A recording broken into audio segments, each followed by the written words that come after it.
football players in the world, and less than 2,000 each year get to live the dream of playing in the NFL. Despite having the talent or college credentials, it's never easy to get a spot in the pros. After NFL cuts were made in September, nearly 200 players were given a second chance. The opportunity to keep their careers alive and exhibit their talent in front of a national audience. The chance to play in the FXFL.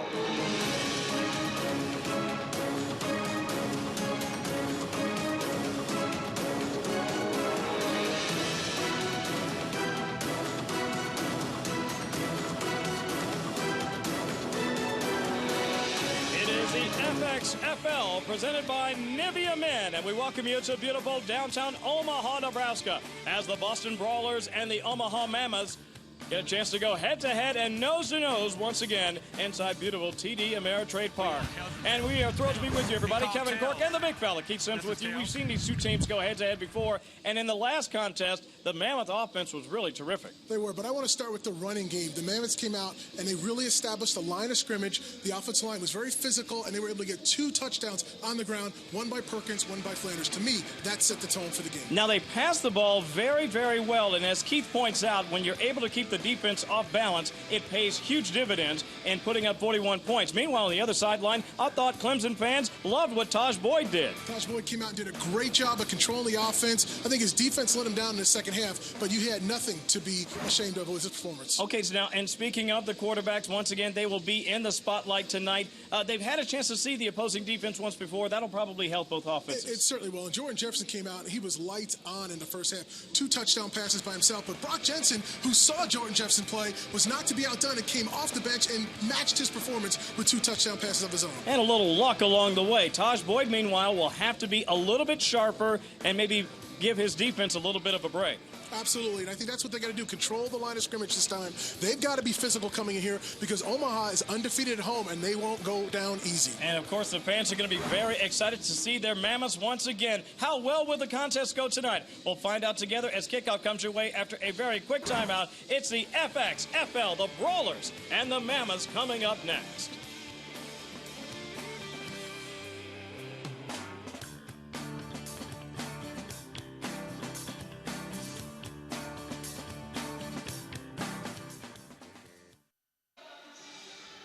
Tonight's FXFL broadcast is brought to you by Nivea Men. Nivea Men offering you a clean start. Now, Keith, you've had the good fortune of having a little Big 8, Big 12 experience. Ditto for me. We're both graduates of this part of the country. 58 in November, my friend, tonight in Omaha in November. That is awesome. This is perfect football weather. A little windy on the field, looks like from the flags, but you couldn't ask for a better night here in Omaha. Always great to be back here in the Central Plains, and not only a beautiful facility, but as Keith points out, an absolutely balmy night for football as the Mammoth and the Brawlers get set to go head-to-head. As you take a look there, you see Omaha in blue, Boston in white. Kicking off his Barrow to Corbin Laux. Laux over the 20, over the 25, has a little bit of a space there as he makes his way up near the 35-yard line. Anytime you have a little infield to contend with, like the old Oakland ballpark, remember that? Oh, certainly remember that, and that can be a factor early on. It's a cool night, not freezing temperature, so it should be still soft enough for the players to get their cleats into the dirt.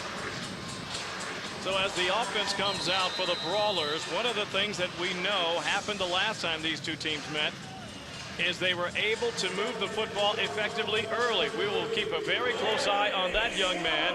You Clemson Tiger fans know all about Taj Boyd. He can certainly do it with his feet and with his hands. We'll see how well he can get his offense moving in the early going. It's a handoff to get them underway. Not a lot of running room. Second down and long. Yeah, Moody went up in the line of scrimmage here. It was a good, pretty decent blocking by the offensive line. It's tough on that dirt initially, but I like them coming out and just trying to be physical, establishing a run right off from the start. Boyd, of course, will be in the spotlight. So many people remember what a standout he was in ACC play at the collegiate level. Former Clemson Tiger trying to make his way into the National Football League. I should point out that's what the FXFL is really all about, getting these young players to get back into the National Football League. In fact, a couple of Omaha players making their way back into NFL rosters just this week. As you see the quick swing pass over the left side, that's good for first down yardage. And once again, it is Emmanuel Moody this time through the air. So running backs have to be dual threat, be able to carry the ball and catch out of the backfield. Nice job catching it, turning your shoulders, and getting north and south. Got the first down. Run, catch, and don't forget blocking. I know how much you love that. We'll be talking about that all night long. Moody, of course, a standout from the Florida Gators, 6 feet, 210 pounds. So it's third down. He was very close to first down yardage. We're going to call it third down and 1. Ball at the 42-yard line. Boyd in the shotgun. There's a little blitz on the outside, and they may have stopped him cold. What great defense once again by the Mammoth. And that looks like that was Travis Chappelle. Travis Chappelle, 6'3", about 263, played a lot bigger there, got great leverage and penetration, a little slant inside there, met the running back in the backfield. That's blowing up the play. Let me ask you, though, how huge was it to bring that outside linebacker, you see 56 there, sort of cruising right down in there? It certainly was a run blitz at that point. It seemed to make a big difference. So back to receive now is Tremaine Thompson. He is back around his 25-yard line. There's the punt. Thompson should have a little running room, but that one goes right past him. And what a great effort by the punter, as that one will die inside the 10-yard line, or maybe right around the 10-yard line. That means it's a 90-yard walk now for the Omaha Mammoths if they're going to punch it in for a touchdown. Certainly flipping the field position. Of course, Boston wanted to get a first down on the opening drive, but they couldn't. They backed up Omaha right now, so let's see if Jordan Jefferson and Omaha Mammoths come out and drive 90 yards for a score. Jefferson and Jensen, both terrific under center for the Mammoths. The first time these two squads met. We'll see how well Jefferson does again. 6'4", 223 out of LSU. Fans in Death Valley remember what a dynamic player he was and lighting up opposing defenses in the SEC. Shotgun formation for Jefferson. He's got wideouts left and right. Single back formation in the gun. Looks like the back will be there for blocking. Instead gets the handoff and cuts over the left side over the 10, and a little running room there all the way over the 20-yard line down to around the 22 is Ladarius Perkins. Perkins, a guy who had a touchdown in the first matchup here, a physical runner. You saw he was patient on that. He didn't hit the hole right away. He read his offensive line, let them establish his blocks, picked and choose right there, and then turned his shoulders north and south. You talk about being patient. That's always a huge trait to being a successful running back. It has to be, there's a lot of guys in this league and in the world that are fast, but guys who are patient and can read blocks, those are the guys that are playing on Sunday. Which a lot of Wednesday in this particular case. Of course, a lot of NFL scouts will be watching, and a lot of these players are hoping to be playing on Sunday in the days and years to come. Back to throw with Jefferson, finding a receiver out there over the 20, we're going to call that the 26-yard line, hooking up there with Matt Thayer for positive yardage. Yeah, it was a nice little easy pitch and catch for Jordan Jefferson. Get warmed up, first throw of the game, hit his tight end right over the middle, turn and catch.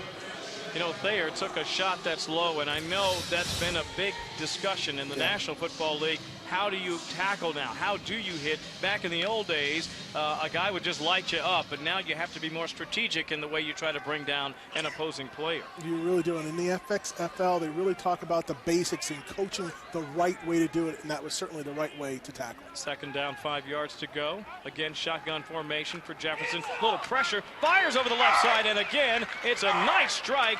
Good job there hooking up with Gerald Ford. Gerald Ford, nice receiver out of Valdosta State.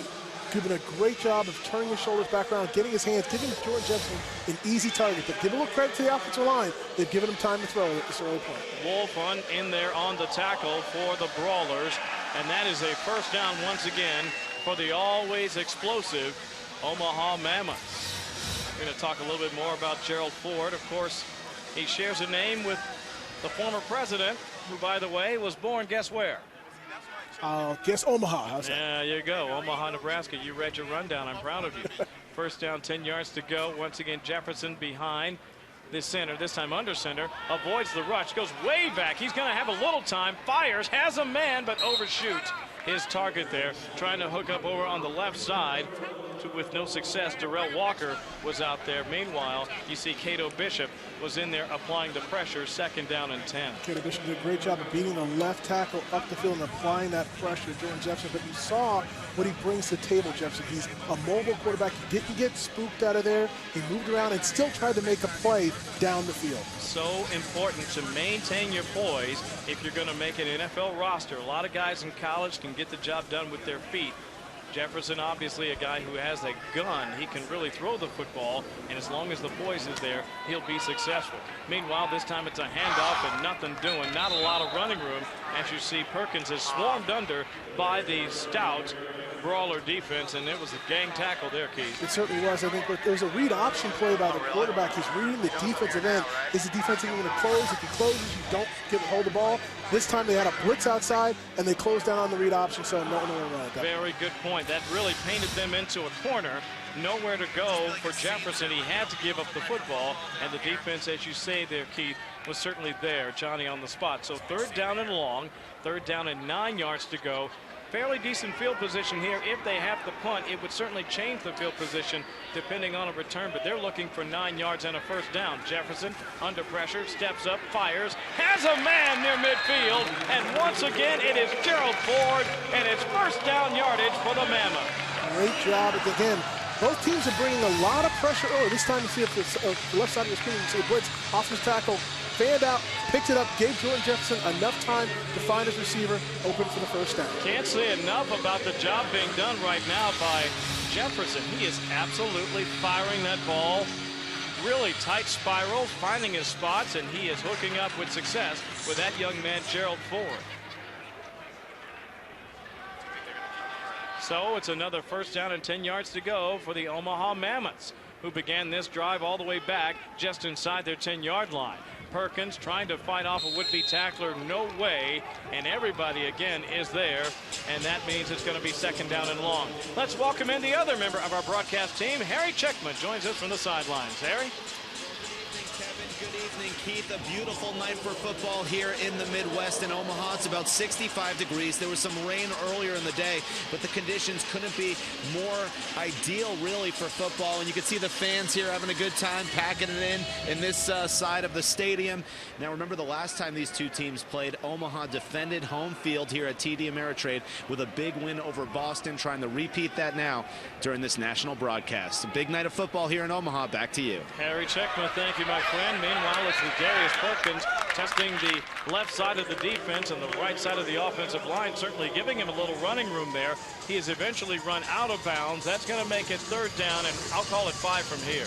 Yeah, I like what I've seen from Darius Perkins throughout the course of the year so far. He's got about 125 yards and a touchdown on the ground. We saw that in the opening game. He's somebody who, as you're seeing here, he's patient, reads, but he's got the speed still to get to the corner. I'm always curious, though, when I see speedsters like him, are they at a distinct disadvantage? Obviously, you have guys like Darren Sproles who can get out there and run, and I've seen some smallish running backs have a lot of success at the next level. We'll see how well he does here tonight, and if he continues to impress, he may well be playing on Sunday soon. Meanwhile, what a catch! Holy cow, that was incredible. Greg Harden with a huge play for the Mammoths. That is called helping your quarterback out. Like the placement by Jordan Jefferson, but this catch this is a highlight reel. This is a Sports Center type of catch here. Looking at him, getting 2 feet in bounds. Fantastic catch. Credit again to Jefferson, exactly where he needed to throw the football, which would allow the receiver to have a shot at it while keeping the defender away from it. And that, as Keith points out, is a highlight reel catch by Greg Harden for another Mammoths 1st down.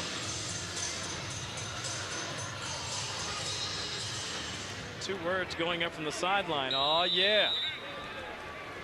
Meanwhile, we're going to take a quick timeout as you see Jefferson wants to take a break. No score, but the Mammoths are threatening. We're back with that after this. It is the FXFL Game of the Week, presented by Nivea Men, offering you a clean start. Boston and Omaha, no score here inside beautiful TD Ameritrade Park in downtown Omaha, Nebraska. A glorious night for football. Little rainbows there as we have been enjoying a terrific start here for the Omaha Mammoths offense. Jordan Jefferson and company marching down from the 10-yard line, now inside the red zone of Boston. Firing over the right side, that time off the hands and intercepted at the 1-yard line, and that will end what had been a fantastic drive. It's Hakeem Smith making the catch off the deflection. We're going to take a very quick timeout as Boston will now have a chance to come back on offense. No score here inside TD Ameritrade Park.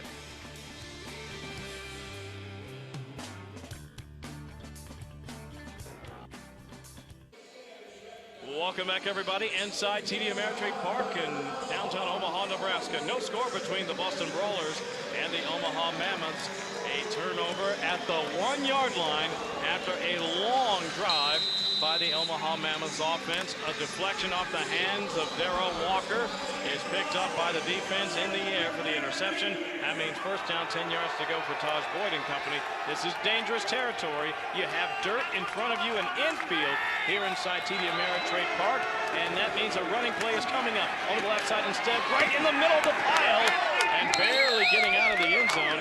Once again is Emmanuel Moody. Yeah, we were speaking off the air, and I made the point of saying this is a very dangerous area, like you were saying, because if the offensive lineman happened to slip, the running back's going to get the ball usually 3 or 4 yards deep in the end zone. He's got to get across that goal line or it's a safety. Boy, that was so close. You saw him do the right thing, did Moody, and spinning back. That's what they teach you when you're running back, and he needed that. He got maybe a half of a yard. Second down, we'll call it 9. Over the left side, that ball is deflected by the defender. A little tip there, thanks to Adrian Hamilton on the play. Third down and long. Right, the Omaha defense can stand right now. They'll force a punt, a backed up punt, and it won't be that bad of a turnover for Omaha. So this is a big third down and 9. Right? You got to be careful the kind of play you call, because remember, if you get a holding penalty in the end zone, it's a safety as well. Tip ball on that pass right there. Good job by the defender there and tipping that ball. So Adrian Hamilton helping out his team. Third down and long. Boyd, not much pressure, fires over the middle, has a man, but threw just behind his intended receiver. That was Julian Horton on the play. He couldn't quite hook up with him, and that means fourth down. So a 3 and out, Keith, and even worse, not only do they not take much time off the clock, they don't take any time to get any yardage in the process. They don't. Now they have their punter with his back of his heels are going to be on the end line right there. So you got to be careful not to step back. You know, there's a lot of things that can go wrong here, from the snap to a shanked putt. This could turn out to be not a bad turnover for Omaha. Morgan Langer back to kick. Tremaine Thompson back to receive. Langer gets rid of a low liner. This should be an easy return if Thompson wants to pick it up. He does on the hop at near midfield, but not a lot of running room there. And so once again, it will be Omaha starting with the football in plus territory when we come back.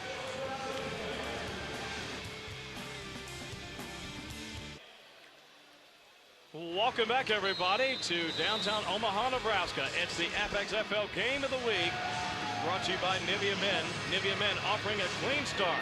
Kevin Cork and Pete Sims with you. Harry Chickman manning the sidelines here inside Omaha's TD Ameritrade Park. No score between the Boston Brawlers and the Omaha Mammoths here in FXFL action here first quarter. Once again, it is Omaha with the football. Back to throw Jordan Jefferson. He didn't run in the first drive, but he takes off here over the 25, over the 30 that is, near the 25, still on his feet. Now retreating back to the 30. He has a line of blockers. 25, down near the 20, and that's where he will ultimately go out of bounds. That's one of the things he brings to the table, Keith. He can throw, but boy, when he gets loose, he can take off and go. He certainly can, and mobile quarterbacks are the rage in college and in the NFL, now in the FXFL. Jordan, coming into this game, had 6 carries for over 30 yards. I think he probably doubled that yardage on this particular one. Probably ran about 100 yards to gain 30, but it was a great job of pocketing awareness, taking off when he had the open lane. And that's something we did not see a great deal of, obviously, the first time they had the football, but now he feels like he can maybe give the defense a little extra wrinkle to worry about. Need to snap the ball here. The play clock down to 2 seconds, and he will not get it off in time. Penalty markers fly. As the laundry hits the field, it looks like it'll be a delay of game.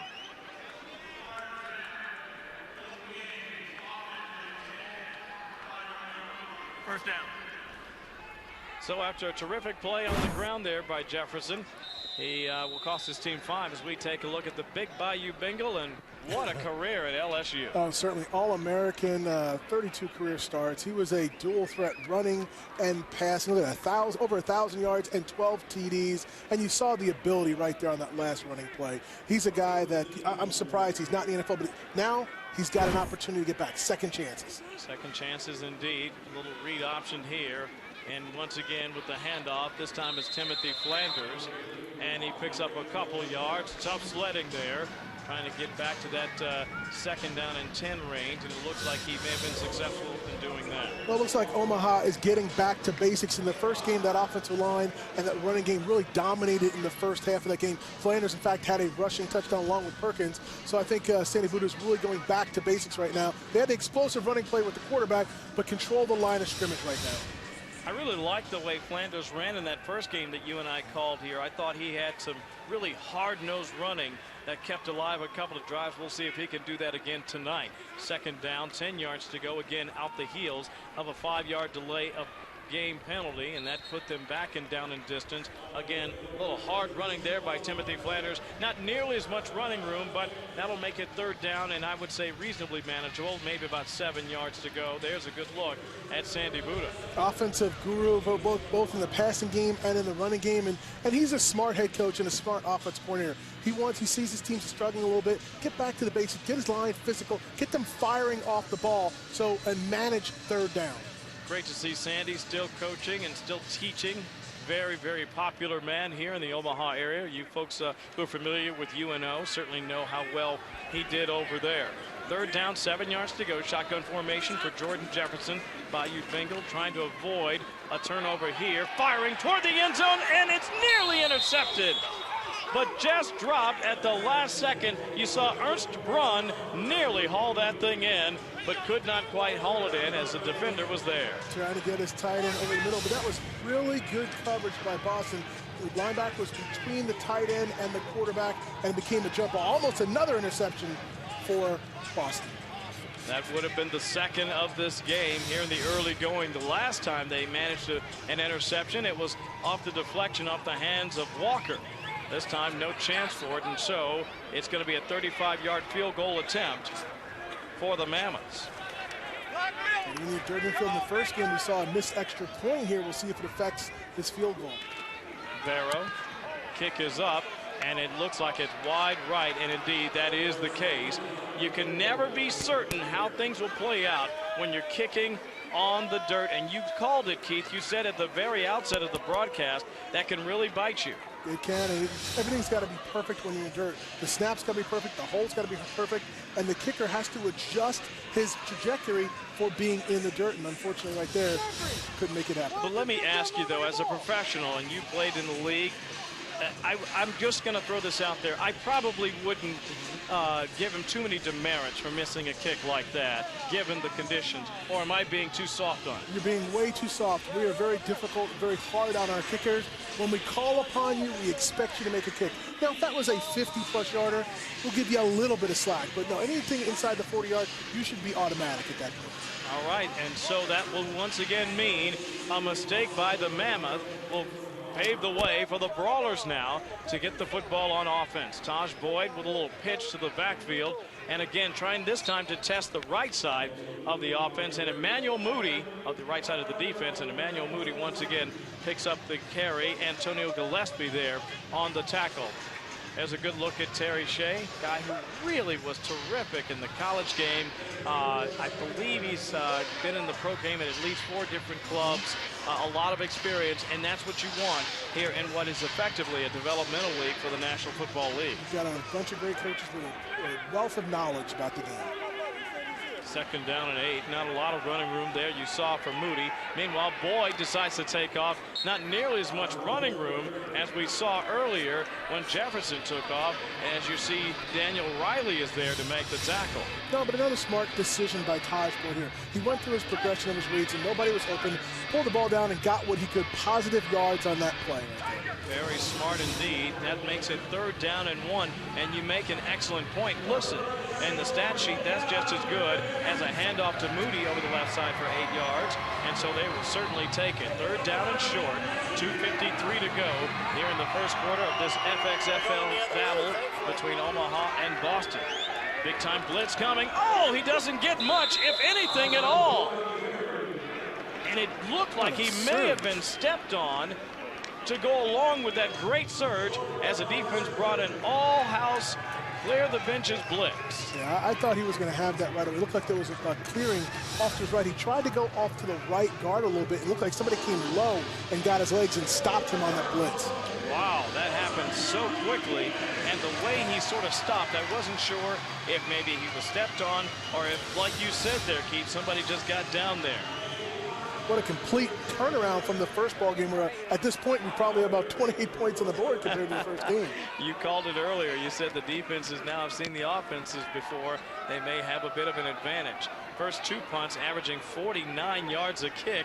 And once again, this one is going way downfield, and it will be down very near the 10-yard line. And that means, once again, the Mammoths will have a long field to work with. And if you're Boston, you got to love that. As we take a look at the very latest FXFL standings, you see the Brooklyn Bolts, my friend, perfect at 3-0, but giving chase, you see the Mammoths. Absolutely, and Omaha has only lost to Brooklyn on a last-second field goal at their house. They get their revenge game next week here on their home field, so they need to win today to keep pace with Brooklyn. We'll see if they can do that. I watched that game. That was a heck of a game. We've seen some really exciting contests here, and I grant you, these are guys trying to make their way back into the National Football League, a great many of them. But even as a team effort, I've seen some really fantastic finishes. I really have. I think a lot of people, when they heard about this league and they wondered about the effort, these guys are going to really give the complete effort, and they certainly have. See a little read option, and again, pinching in on the outside is the defense, and Perkins just does not have a lot of room to run. 2nd down and long coming up. Defenses have adjusted, and the read option is a very difficult thing for defenses to defend. If a quarterback is good in reading his keys right, it's almost indefensible. People from Nebraska will remember the old triple options that they used to run. That's kind of gone out of the college game for the most part, but the read option is all the rage in college and in the NFL now. Well, let me tell you, back in the old days, you did not want to see Tommy Frazier with the football. I can promise you that. You Nebraska fans certainly remember how great he was. And a few Florida fans probably don't want to remember how great he was. Meanwhile, hey, how about that catch? Darrell Walker, who actually had a ball go off his hands and end up in the hands of an opposing player earlier, makes a very difficult catch there in traffic. That's how you make it up to your quarterback right there. A difficult catch in between 2 defenders, ricocheted off, held on to the ball, looked like he was almost losing it there, and then still gets yacked yard after the catch. Gotta like that. So another 1st down racked up by the Omaha Mammoths, and they've been good at moving the football. Unfortunately for Omaha fans, they have yet to punch it in or even get a field goal, and it's a scoreless battle here as we're running out of time now in the first quarter. 1st down, 10 yards to go. Jefferson under pressure this time, looking and not, well, is he going to get away or not? He does, and he ends up making a little lemonade out of lemons as he hooks up there with Matt Thayer for the catch. Refs were being a little bit kind on that play, but Jordan Jefferson will take it. He was a magician on that play, just getting out of that. Thought he was going down on a sack here, but he got spun around, kept his wits about him, again, and threw the ball to an open tight end for a little bit of the game. Not too bad, and you're right about that. You absolutely want to try to make the most out of it. He did. Let's check in with Harry Chickma. Harry? Thank you very much. Here with Morgan Lineberry. First of all, Morgan, Nivea Men sponsoring the broadcast, so we're going to give you some Nivea Men product. I know that's going to help you out. Yeah, absolutely. I obviously need to shave. It's going to come on down here. So, you know, the fans having a good time here. Meanwhile, you know, you had some experience with the Panthers. Tell me about that and how this league's helping you get back to the NFL. Well, first of all, my experience with the Panthers is great. I competed with Graham Gano through all of training camp, through the preseason and everything. And coming to this league, the drop-off in talent, you know, is not that much different, really. And so it's been really good to see the same level of play. And, I mean, all the conditions are the same. The only difference is the name on the brand, you know. And so this league's given us a chance to get experience and stay relevant, and that's the most important part. Well, Morgan, congrats, and enjoy your Nivea Men product, and best of luck throughout the rest of the night. Thank you. Back to you guys. All right, Harry, thank you very much. No score after 1 quarter of play. We're back with the 2nd quarter after this. And welcome back, everybody. Omaha, Nebraska, home of the Creighton Blue Jays. One of the best soccer programs at the college level. Top 10 of the Jays. And a terrific sports town. And a great night for football inside the TD Ameritrade Park for FXFL action. Brought to you by Nivea Men. Nivea Men offering you a clean start. Kevin Cork and Keith Sims with you. It's Omaha taking on Boston, and no score after 1 quarter of play. Omaha 118 yards of total offense to Boston's mere 17. So they dominated statistically, Keith, in that first quarter, and yet they have no points to show for all their hard work. Second down, 9 yards to go. Under pressure once again, and escapability so important. And again, it's a terrific pitch and catch. How about the effort there, both by Jefferson and by Perkins? Very physical play right there. It looked like they were trying to set up a screen on that play because Jordan Jefferson kept dropping back. Looked like he was looking his back for a screen.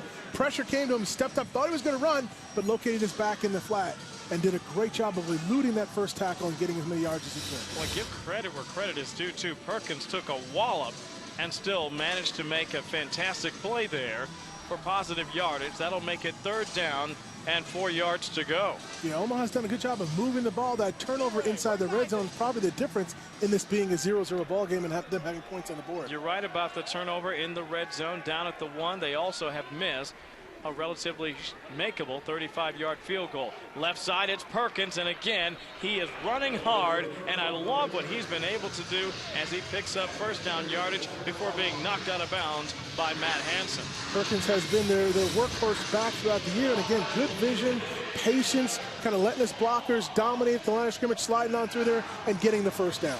You know, if there's a player that we've been watching that has been extremely impressive, not just tonight, but in all the games I've been watching, it's been Ladarius Perkins, and I'm certain if he keeps up this great work, there's going to be so much good tape there. That'll certainly give the NFL GMs and scouts something to look at. Yeah, it's all about performing on the field and having it on tape, and he's done a great job of that each and every time he stepped on the football. Jefferson with a dart over the middle, hooking up again with Thayer, and picking up a few yards in the process. We'll call it 2nd down and probably a little less than 5.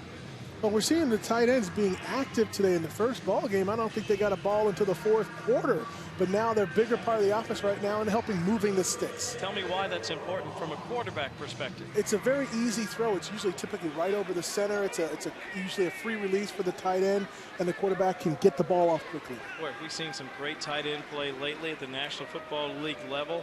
Gronkowski, it's just sick. He's so talented. Speaking of talented, how about Ladarius Perkins again blasting over the left side. Little running room and a big-time first down carry as Philip Stewart takes care of him at the end of the run. Beautiful delayed draw right here. Offensive lineman love that. Let the defensive lineman come upfield. Running back sneaks through the hole and does a great job again, bursting through there with good speed and vision. And I want to give credit to Darrell Walker. He may have had that ball go off his hands earlier in the contest, but he's come back strong. You see him blocking there, and again, that's so important. The scouts will be wondering, can you catch the football, but more importantly, can you block when you don't have it? Yeah, scouts love to see how you respond to negative plays, and he certainly responded to that with a bunch of positive plays. Second, make it first down as Jefferson drops the ball there for a moment, picks it up, and still has the wherewithal to hook up there with Tremaine Thompson for a big-time game. First down again for the Mammoth. Well, these receivers have been dynamic in all the games so far, and it seems like Omaha is finally getting into a little bit of an offensive rhythm, something they weren't in the first quarter. Looks like they're actually picking up the pace, and that's something that we didn't see in the first quarter, but we certainly saw in the first time we saw these two teams go head-to-head, and that seems to be paying dividends. So first down, 10 yards to go. Once again, it is Omaha threatening. They already have well over 100 more total yards than Boston here tonight, but still no score. Jefferson, a lot of time here looking downfield, play breaking down. He's just going to try to run out of bounds and pick up a couple of yards. Not a lot of running room there, and you saw a defender get after him. That was Matt Hansen trying to give him the business, but it didn't look like it was much to me. Boston did a great job in coverage. Jordan Jefferson looked, and had nowhere to go with the ball. Finally tried to tuck it and get as many yards positive as he could get there. Now, I saw him give Hansen sort of the what gives look, but if I'm Matt Hansen, listen, I'm coming after you until you're out of bounds. Hey, when you're out of the pocket and you're quarterback and you're running across the line of scrimmage, you are just like any other player, except you've got a huge target on your chest. Second down, 9 yards to go after the short gain there by Jefferson in the shotgun formation once again. This time looking, pocket is there. The receiver a little bit out of range. You saw him trying to connect there with Matt Thayer. The pass was short. A rare miss there by Jordan Jefferson, 3rd and 9. I think he may have got a little pressure. His arm might have been hit. It didn't seem like he was able to follow through fully on that pass unless he just threw it in the dirt with the coverage, and that might have been the case as well. Well, there was always a little pressure. I saw both ends pinching in there. Let's see if somebody maybe gets a hand on the arm there or even on the football. You see right there, a lot of pressure and a little extra extracurricular activity for the quarterback. Make him uncomfortable in that pocket. Let him know you're there. Oh, we have what would appear to be an encroachment by the defense, but we'll let the men in stripes sort it all out. Haven't had too many penalties today. Is this the first one we've seen tonight? First one. Well, that and the delayed game. That's right. Now, encroachment, defense number 56, 5-yard penalty, 3rd down. So that would be Lewis. A little over-aggressive on that little blitz there. They wanted to take him down, get a sack, and you got to try. They tried to time that snap count, and unfortunately they were off. And that hurts because now you go from 3rd and 9, which is never a good thing for an offense, to 3rd and 4. Now you have a lot more options. In fact, you could even run here, given the way that Perkins has run the football, and you might be able to pick it up. We'll see what they choose to do. Defense a little bit off balance. Looks like they're still going to bring pressure.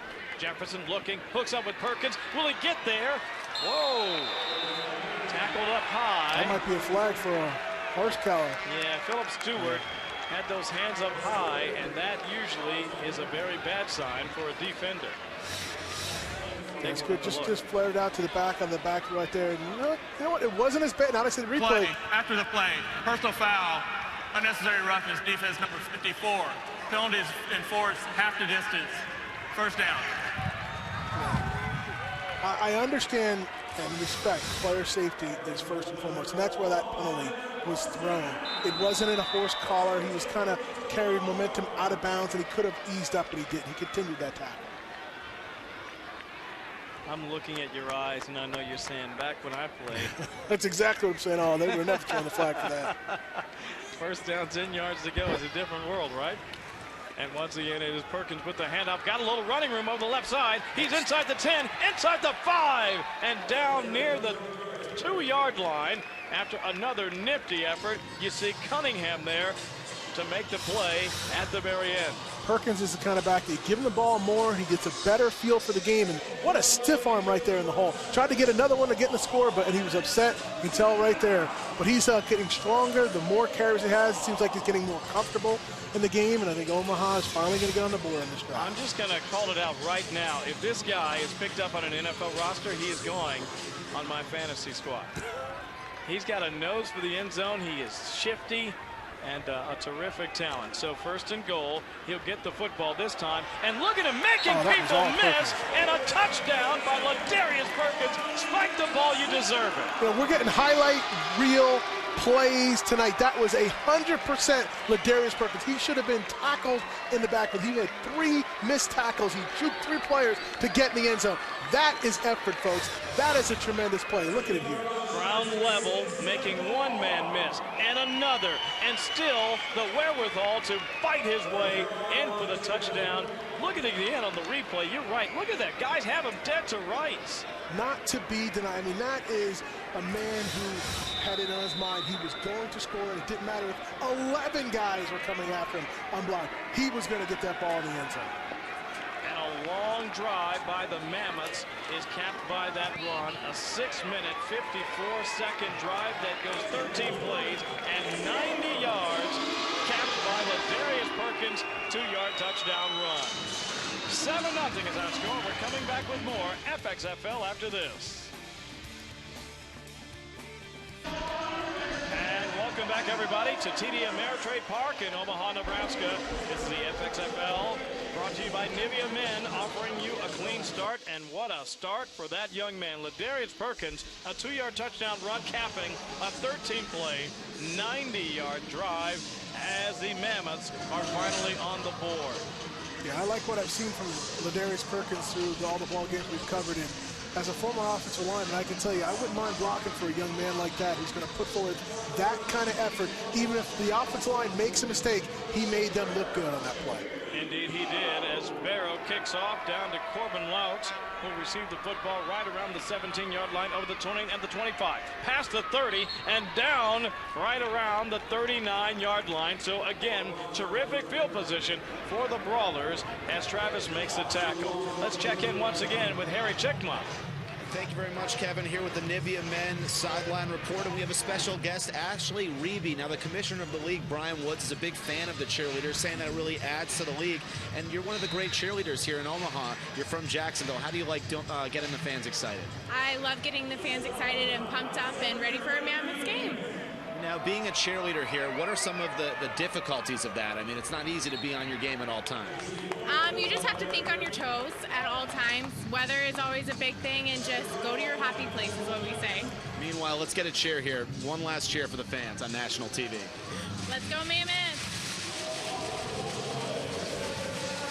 You heard it from Ashley Reeby. Pumping the fans up here. Thank you, Harry. Thank you, Ashley. Tough assignment down there on the sidelines, isn't it? You know, some guys have all the luck. Oh, Harry Chickma down there, making the most of the opportunity to meet and greet here inside TD Ameritrade Park. So second down and 11 yards to go for the Brawlers. Quick strike over the left side, and that was a well-thrown ball there from Tosh Boyd, connecting with Jasper Collins. I think you got Cameron Kaufman in right now at quarterback for the Brawlers. So they have made a switch at signal caller. Good catch there. And so now he is in there. You saw the tackle on the play there by Lewis. So that's going to bring up a third down. Let's see. I'm going to call that third 6. 6 yards, give or take. And the switch at quarterback is not about performance. In this league, everyone gets an opportunity to showcase their talents. That's what the FXFL is all about. And if you're a K-State Wildcat fan, this guy was awesome. He really knows what to do, and he was great to watch in college. We'll see how well he does here with professional level talent and competition. Once again, finding Corbin Louts, and not only finding Corbin Louts in the process, he collects a first down. Highsmith there on the tackle for Omaha. Alonzo Highsmith, the son of the former University of Miami great Alonzo Highsmith, in here again trying to resurrect this league. You got NFL bloodlines all through the FXFL. You know, you got to love that. And I certainly love that even at the college level. The kid came up and said, yeah, my older brother was blank, and he could play. I was, oh, you're probably going to be pretty good too. Same thing for parental bloodlines. Hand off this time over the left side. Oh, what a great tackle. You saw Moody trying to break away there. And instead of getting some running room, he gets collected right there. A little shoestring tackle by the defender. Great job. And as a running back, you never want to go down on an arm tackle, or in this case, a hand tackle. But a great effort. He was getting blocked and fell down and still stuck his hand out there to make that tackle. Gotta love that. That is, as you say, Keith, how you make a little highlight reel for yourself. That'll make it second down and long for the Brawlers. Ball just inside the midfield stripe. We'll call it the 48-yard line. Kaufman looking, firing, short strike. That should be good for at least a couple yards, and probably not a lot more than that as Cam White hauls it in. Yeah, another catch by the tight end. Again, they're very, very active right here in this first half of this football game. I think Boston right now has got to move the change, put first downs together, and get on the scoreboard. It's a tight ball game. It's 7-0. Well, on third down and 8, it is not going to be easy. That is always tough against Alonzo Highsmith and the rest of this Mammoths defense. There's the young man whose father made a great name for himself at the U, and you and I both, having lived in South Florida, know all about his incredible career. Kaufman fires, got a man, and in the process, picking up the first down is Jasper Collins. Jasper Collins did a great job, understood he was going to get hit. The safety was in there, caught it, turned his shoulders up north-south to eliminate as much of that contact as possible. Great job. Now that was a very tough play. Sometimes you'll see guys end up with alligator arms when they know they're going to get stuck. And Collins was tough and heady and made a great play in traffic, and in the process picks up the first down, and a very important first down for the Boston Brawlers. And by the way, don't look now, but their offense seems to be heating up just a bit. Kaufman again, this time overshoots his intended target. That'll make it 2nd down and long. Yeah, both teams have finally gotten into a little rhythm here now. Kaufman coming off the bench here. Looks like quarterback from Kansas State. Looks like he's moving the squad here. No disrespect to Taj Boyd because he was doing the best he could. It's just, again, rotation happening in the FXL. Give everyone an opportunity to play. So we'll see what the former youngster who played under Bill Snyder. Boy, what a program, huh? Oh, yeah. If you think about, listen, if you think about where K-State was back when I was in college. Exactly. At Iowa State, we used to kick their butt, and now they've got a huge game this weekend against TCU. Boy, they are something else. Little read option there, and the running back will come up with a football there. But it doesn't look like that play got off in time. We'll see what the men in stripes have to say about it. With a simple draw play here, try to get Omaha in a blitz mode. Well, it's good enough for a couple. That'll make it 3rd down and 8. 5:13 to go here in the first half, and it looks like Boston wants to take a timeout. And indeed they will, and so we will take a timeout with them. 7-0 is our score. We're back with more of the 2nd quarter. First charge timeout, first half. Welcome back, everybody. It's the FXFL Game of the Week. Brought to you by Nivea Men. Nivea Men offering you a clean start. Kevin Cork and Keith Sims with you. 10th play of the drive coming up for the Boston Brawlers. They trail the Omaha Mammoths by a score of 7-0. Carson Kaufman, former K-State Wildcat, at quarterback. He took over with 8:50 to play here in the 2nd quarter. Now down to around 5 minutes. Looking, firing, and that one is nearly hauled in. You saw Corbin Louch trying to make the catch, but he is ultimately separated from the football. Yeah, it's been a great drive up to that point for Boston. Carson had plenty of time in the pocket to make that connection. It was just dropped. And again, so tough. Bodies flying around, and you see there just a little bit behind the intended receiver, and he couldn't quite haul that one in. He might have been throwing it behind to protect him from that hit, though. Yeah, that's a very good point. Hey, we haven't had this happen here tonight, Keith. 4th down for Carson Kaufman and the Brawlers. Ball just inside the 35-yard line. Shotgun formation. In the pocket, has time, gonna take off over the 30, inside the 25. Great run there by Carson Kaufman. 1st down, Boston Brawlers. We have seen such an urgency by all the quarterbacks that have played in this game. If it's not there, they've tucked it, they've run, and they've been fearless with the ball. You're right here, Carson's in the pocket, he's looking his 1st receiver, his 2nd receiver. He scoots up in the pocket, and then he sees the open dirt in front of him. Misses, makes that tackle or miss, and gets the 1st down. Extra credit, too, there at the end of the run. As you point out, he knew he was going to get hit. He didn't stop and fall down. He actually fought for a couple more yards. That was huge. Kaufman, 4 of 5 and 20 yards since coming into the football game. Pitch this time over the left side. And again, little running room there. Little burst of speed as the Brawlers try to light him up, and it's Emmanuel Moody. Boy, is he fast. Yeah, that was a deep backfield pitch. He had a full head of steam going toward the line of scrimmage on that one. Got his shoulders turned north and south. I like that play call. Get outside defense, eliminate those inside run blitzes, get it down on the edge a little bit.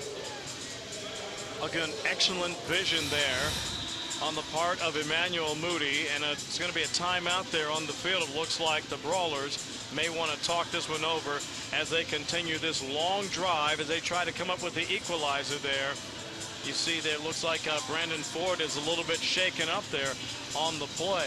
Yeah, that's one thing you don't want to see is any player at any level down on the ground hurt, and you hope he's going to be okay and be able to return back in the game. And he gets up on his own power, although he is obviously a little bit dinged up.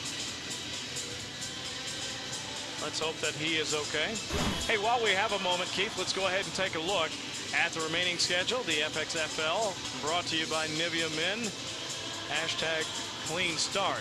You see the Black Tips still looking for victory number 1, set to take on Brooklyn on Friday. Brother, I love Brooklyn. I do too. That's going to be a tough matchup for the Black Tips. Brooklyn, again, 3-0, the only undefeated team in the league right now, and at home. And we'll get to see them next week when they come into Omaha. Looking forward to that. And indeed we will, November 12th, right here at TD Ameritrade Park, as Brooklyn makes its way in to take on the always tough Omaha Mammoths. Meanwhile, the Boston Brawlers still fighting. Kaufman looking, firing downfield, has a man! Oh, he makes a catch, but just out of bounds. How about the effort there by Jasper Collins? That was great intensity by Jasper Collins and concentration. The ball was tipped. He kept his eyes on the ball, tried to haul it in. He was just out of the end zone, unfortunately. Boy, Collins is saying, take a look at it, Stripes. I think I made the catch. Terrific throw by Carson. And let's see how close it is. Oh, so close. Just outside. His right foot was on the end line, unfortunately. But a great effort, great play, great concentration there. In the old words of Agent 86, missed it by that much, 99. All right, third down, 4 yards to go. Really dating myself with that Get Smart reference. Kaufman fires, left side. That ball is intercepted. And turnabout is fair play as that one is picked off by Jared Bryant, and that ends a fantastic Brawler drive. The red zone in this side of the field has not been kind to either team tonight. 2 red zone interceptions on tip balls that should have been brought down or knocked to the ground, and they ended up in the defense's arms for a turnover. You saw Hazelton trying to haul that one in, but at the last second it kind of popped out of his hands. And then give credit where credit is due. That was a terrific catch by the defender to end the drive. Jared Bryant coming up with the INT. That means 1 pick apiece, and that, unfortunately for Boston, will end a fantastic drive. Yeah, that was a long drive. They were doing really well on that particular drive. Seemed like they were clicking for the first time in the ball game and end up in a turnover in the red zone. So now we'll see if Omaha will go after it. Oh, pressure big time. Can Jefferson avoid it? He fires that one late, and it is going way, and I mean way out of bounds. He was out of the box, it looked like to me. And so that should be 2nd down and 10. I like how they're letting him play tonight here. You would have thought this would have been a sack. He was clearly in the grass a little bit, getting twisted around. And just to protect the quarterbacks, typically you get a quick whistle on a play like that. Omaha really fortunate there, as Jefferson is able to pitch it out of danger and give his team another chance. So instead of a 2nd down and maybe 20, you're looking at 2nd down and 10. Need to snap the ball here quickly. Play clock down to 2 seconds. 1, and almost did not get that one off. Quick strike over the left side. That's going to be good and bring his team out near the 1st down yardage as he hooks up once again with Gerald Ford. You know, as accurate as all these quarterbacks were in the first matchup between these 2 teams, they seem to be a little bit lost. That one was a little bit low by Jordan Jefferson. She was able to get down and get it, but I think if you hit him in stride, he might have been running all the way to the end zone on that slant pattern. And in the process, Keith, that was such a nice strike. That's actually going to give his club a 1st down and 10 yards to go. The clock now becomes a little bit of a concern. 2:38 to go here in the 1st half for Omaha. We would expect that Jefferson and company would pick up the pace if they want to try to make a drive. But first things first, see if they can collect a couple 1st downs. That ball is deflected there by Chris McAllister, 2nd and 10.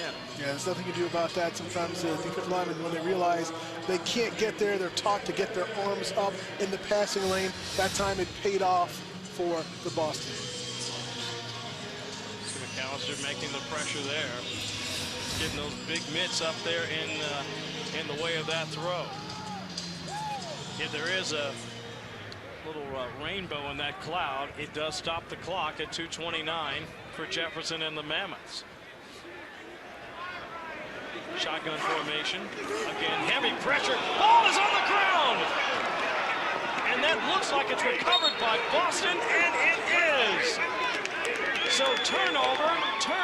Philip Stewart comes up with it. 1st and 10 Brawlers. Yeah, I don't know if that handoff was a clean handoff on that speed draw. Let's take a look here and see if it, you see right there you can tell the handoff wasn't clean and the back got hit right away, fumble. That's exactly what Boston needed right there. You got to make sure you secure the ball before you start running. Flanders saw the defender bearing down on him and for a split second took his eye up to look at the defender, and he forgot to secure the football. Tough break for Flanders, and a huge opportunity now for the Boston Brawlers. Carson Cochran once again in at quarterback, fakes makes a quick throw, instead makes the handoff. Not a lot of running room, and the clock continues to roll with 2:10, and a penalty marker goes up, and that's exactly what you don't want to see. No, that's called dumb football right now. That gets you taken off the field like that. You can't throw punches in any league, certainly not this league. Not when you're right by the refs. You can't do that. Tempers flare. Obviously, things happen, but that will never engender you to a coach or that gets you a spot right next to your head coach where he has a few choice words for you. After the play, personal foul, unnecessary roughness, offense number 27. 15-yard penalty is enforced from the dead ball spot. The down counts. Second down. Adding insult to injury, the down counts, and you really put your team in a bind in down and distance. That, by the way, is the second personal foul called on the Brawlers here tonight. Yeah, but that was a stupid play, and that's one where you got to explain that one to your teammates at halftime. You're nearly in field goal range. At worst, you could have probably gotten 3 on the board. Now you've really got to work to even get back into the red zone. So we'll call it second down and a country mile. 26 yards to be specific, but that takes us down to the 2-minute warning. So it's not all for loss. You know that the Brawlers will have a chance now to talk it over, figure out what the strategy is as they try to pick up points before halftime.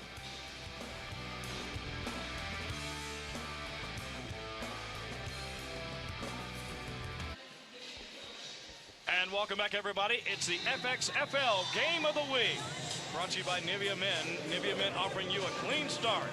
Boston, 3 penalties for 33 yards, including a 15-yarder at the end of the last play, and that means now they have second down and 26 to go. Carson Kaufman firing downfield, has a man, but also has a defender right there. Intercepted. And it's another turnover. This time it's Keith Lewis hauling it in, and he's still going. Over the 30, still running, a stiff arm, 40, down the sideline. How far will he go? What a carry all the way inside the 35. Talk about that penalty costing his team a lot. If they hadn't got that personal foul penalty, I don't think Carson makes that throw right there. He was taking a chance under 2 minutes to try to score. Armstrong finally comes up with the tackle, but boy, this is a crazy play. I thought he was actually down in the end zone, but as you pointed out earlier, look, momentum actually carried him in. Nobody touched him, so he figures, why not start running? And run he did all the way over the 50, down deep now into Brawler territory, and I give him a lot of credit, Keith. Listen, he was just going. Yeah, he kept going, and Coach saying, keep going until you hear a whistle. Now my question is going to be for Omaha. Can they take advantage of both teams have turned the ball over twice here in the first half? Nobody has gotten points on him. He's a little winded right now. You can see that.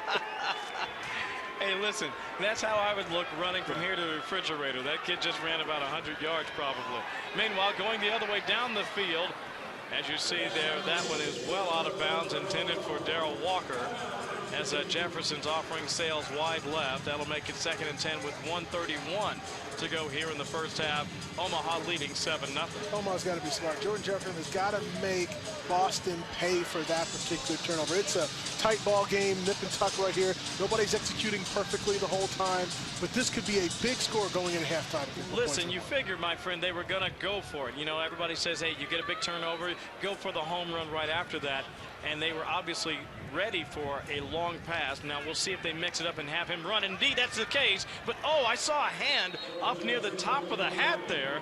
No call for a face mask. Instead, it's Jefferson getting down around the 30-yard line as Romeus makes the play. That'll make it, I believe, very close to third down and about 5. It was a good run there. I thought it was going to be close to a face mask on that. The hand got on top of the helmet that time, didn't actually grab the face mask. Good break there for the Brawlers, and boy, their defense has to be stout here. Under a minute to go. Keep them out of the end zone at all costs. Third down, 6 yards to go. Shotgun formation. Jefferson under pressure. Loses the football. Who's got it? It's Boston. back-to-back-to-back-to-back turnovers, and the Brawlers make the play. Chris McAllister all over the quarterback, and he helps his team come up with a huge play. Ball security, that's a big loss for Omaha right there. They had an opportunity to put some points on the board. Jordan Jefferson's got to have a better pocket presence than that, but that's tough when you're looking downfield and your tackle gets beat that cleanly. Well, we've seen this happen before, and McAllister is just so quick off that end. And you're right about pocket awareness. It's tough. I'll give you that. You know that he's going to get there in about a second and a half. And if you don't make the recognition right away, or at a minimum, maintain security of that football, bad things will happen. And so now Kaufman and company going to try to come right back and see if they can make something happen. You saw the attempt there on the quick pass.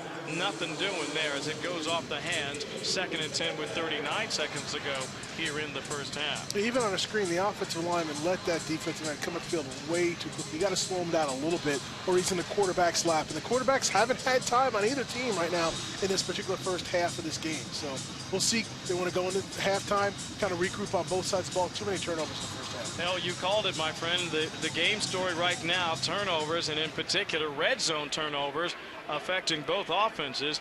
Right now it's Kaufman and company trying to come up with some points before the end of the first half. He's got a little time, but he's going to run out of time as he runs out of bounds.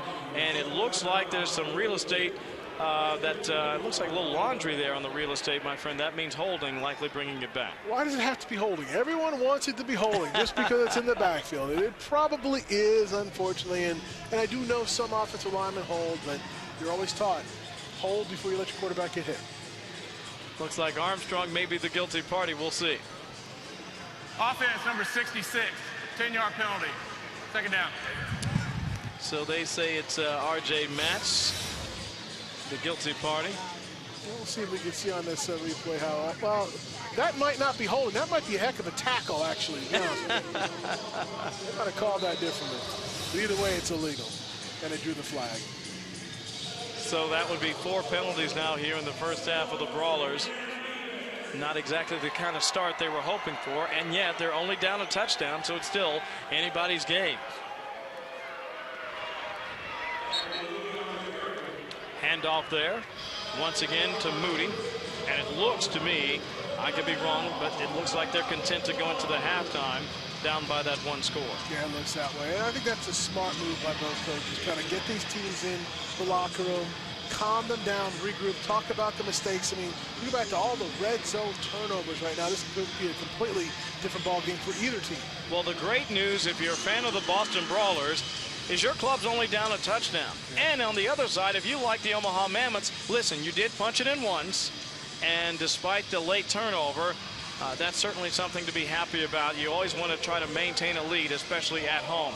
We have witnessed 1 half of play here in the FXFL Game of the Week.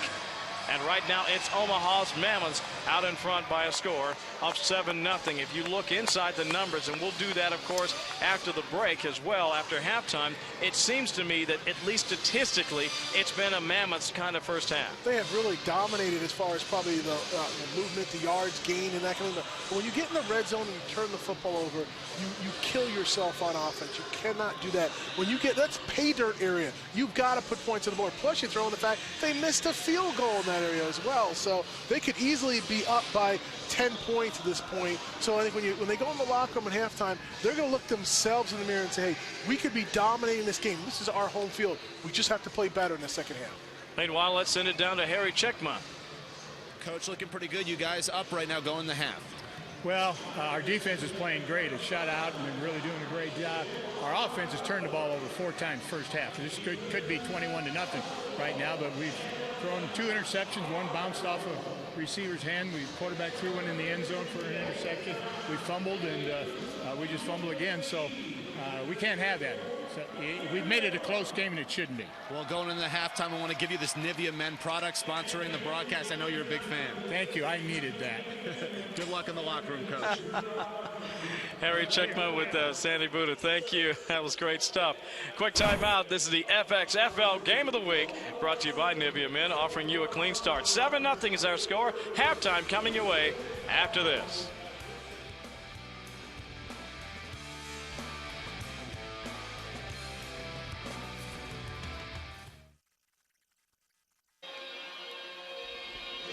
It is the FXFL Game of the Week.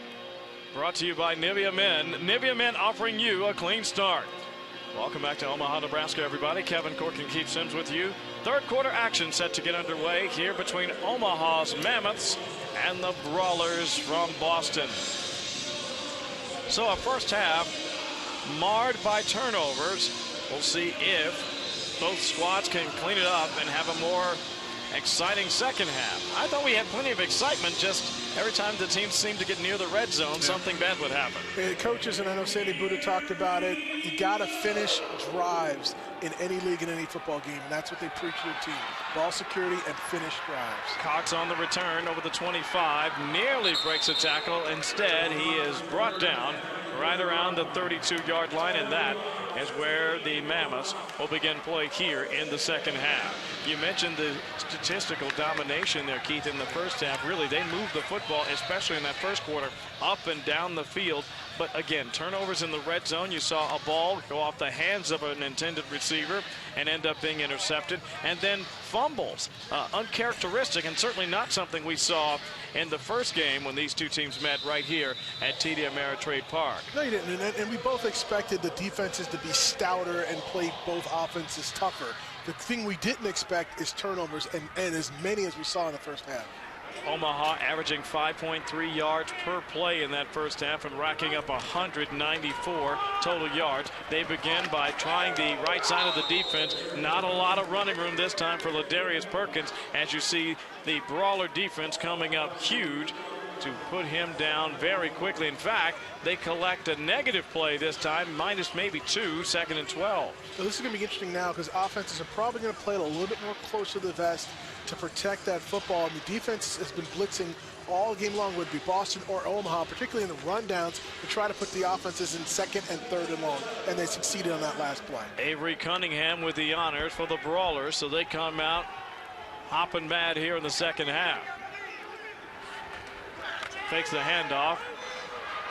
As you see, Jefferson just has to get rid of it. Boy, he was under duress from the very outset of that play, as Johnny Farms was unimpressed by the ball fake, and he was right in his face down around the 15. Naked bootleg, but this is going to show the athleticism and the arm strength of Jordan Jefferson, falling backwards and still threw that ball about 20 yards on the sideline. You know, he was really upset, though, as you saw the defender There's just no kind foul of for land intentional on. grounding. The quarterback was outside the pocket and the ball reached the line of scrimmage. 3rd down. You know, the problem with that play is Johnny Farms, I mean, he just really just sort of dogpiled in there. Yeah, it's one of those things where the quarterback is hoping he takes the fake. He didn't, and he went beeline for the quarterback. So 3rd down and long situation here for Jefferson right out of the gate in the second half. Quick throw, has a man, and a first down strike. Huge play, and once again, it is Gerald Ford with the grab. They brought the blitz on the weak side and hoped to get to Jordan Jefferson before he had time to throw that ball, but a quick slant, play side, and perfectly placed right between the numbers. Excellent timing play. Trey Wolf there to make the tackle, but not before Gerald Ford, who we featured there at halftime, Keith, comes up with another big catch, and it's another first down for the Omaha Mammoths. Omaha's moving the ball again. We've seen it all night. Can they finish on this drive? So a fresh set of downs after a 3rd down and 11 conversion from Jordan Jefferson. Shotgun formation, looking, firing to the right side, and again has a receiver open, and a lot of defenders are there to corral Darrell Walker. Darrell Walker made a nice catch. Try to backtrack. It's always a risky proposition when you're a quarterback and you lose ground after you've made that ground to try to make a big play. That time the defense swarmed him as he backed up. Get down, and just get down and get ready for the next play when you know you don't have a place to go. Sometimes is the advice that a wideout will get. But it's a lot of yards there, making it now 2nd down, and we'll call it 2. Under center this time is Jefferson, and there's the handoff, and Perkins goes right up the gut, and it looks like he has collected first down yardage as he is met by a host of Brawler defenders. Yeah, smart play call. We might say in the booth that they should have taken it deep because they could have got 3rd and 2, but I like moving those chains now. Now you're on the plus side of the 50. Now if you want to take that play action shot after running a running play, there might be something there. So as we get deeper into the contest and later into the evening, the temperatures begin to drop here in Omaha. I did notice it got a little chillier here in the booth. Yeah. Windows open. It's been a beautiful day here in the city. And a great night for football. Full moon and a starry sky. Boy, again under pressure immediately. And that is just great defense. Shoot the gap and get after the quarterback, and the Brawlers have been doing that tonight. Now that's a completely missed blocking assignment by the opposite line. You cannot turn a pass rushing defensive tackle loose like that. No one even touched him. He thought his tackle was going to come down and block him. Tackle didn't. Back had no chance. Darius Perkins to step up and stop a man of that size going after the quarterback. You know, what's most impressive, too, is the speed. I mean, he really was flying up the field. And that's the difference between the collegiate game and the professional game. Everywhere you look, there's major, major talent and incredible speed, even among the big guys out there. And that brings up a second, and I mean very long. We'll call it 2nd down and 19. Timeout, Omaha. First charge timeout. And the Brawlers want to talk it over, and we'll take the opportunity to take a timeout. 7-0 is our score. We're back with more after this. Welcome back, everybody. It's the FXFL Game of the Week. Omaha out in front of Boston, 7-0. And the Mammoths have the football. 7th play of the drive coming up for the Mammoths. Crowd having a little fun here tonight. Saw a bigger crowd, actually, in this contest than we did in the opener. At least it looked like at first glance. So 2nd down and 19 yards to go for Jefferson and the Mammoth offense. And you see some movement there along the line. So the question now becomes, was it the defense there early, encroachment, or is it illegal procedure on the offense? The men in stripes have the final call. Prior to the snap, false start, offense number 77, 5-yard penalty, 2nd down. Little sloppy start here to the 2nd half. Yeah, you see it over there on the left side there, the tackle. You don't want to blame the tackle when it's the guard. You don't want to blame the guard when it's the tackle. It was the quarterback. Every offensive lineman say it's quarterback. They get paid the most money, don't they? That is true. Yeah, but don't they buy you guys watches? Not enough. Shotgun formation, 2nd down and 24. Jefferson over the middle. And you know what? That's just solid defense right there. Trying once again to hook up with Gerald Ford, and the defender was right there making the play. It's Garrett Wagner, who I thought played very well in the opener. He really did. He's made an impact. He's made quite a few plays here tonight. This is tough coverage here. Stepped up there when the ball came and got his hands in with the receiver, so the receiver couldn't close his hands on that catch. As you see there at the tail end of the play, Jefferson once again under duress, had to let go of the football perhaps a half second before he wanted to, and that means an incomplete. So 3rd down and 24, and 2 schools of thought here. You got a couple wideouts to the left, fire it up there. You see a blitz once again, maybe even a hold, and he's just going to chuck it. Yeah, that's not in many people's playbook. Quarterback running backwards when you have a blitz. The running back tried to cut the linebacker blitz and didn't do a great job. So much pressure in Jordan Jefferson's face. He just threw the ball away. So yes, and obviously that's the safest and smartest thing you can do. This is the first punt, by the way, coming up for Omaha here tonight. Very disappointing drive for Omaha. They showed a lot of promise there, moving his chains to begin with, to end up having a punt. Not very good. Keith Lewis, as you see back there. Well, let's see if Boston can take that energy, their defense. I mean, you got to take a hat off to the defenses. Both sides are playing outstanding football. Tough, physical, making plays, and making both offenses work for every inch that they're gathering tonight. Intentional grounding, offense number 10. The ball's placed at the spot of the foul. Lost it down, 4th down. With that penalty, did they actually gain any yards on that drive? It seems like they're back where they started. Looks after like that it. penalty.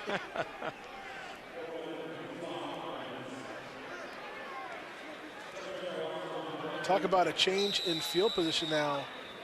Omaha's going to have to get off a great pump, or Boston's going to get this ball around at the 50-yard line.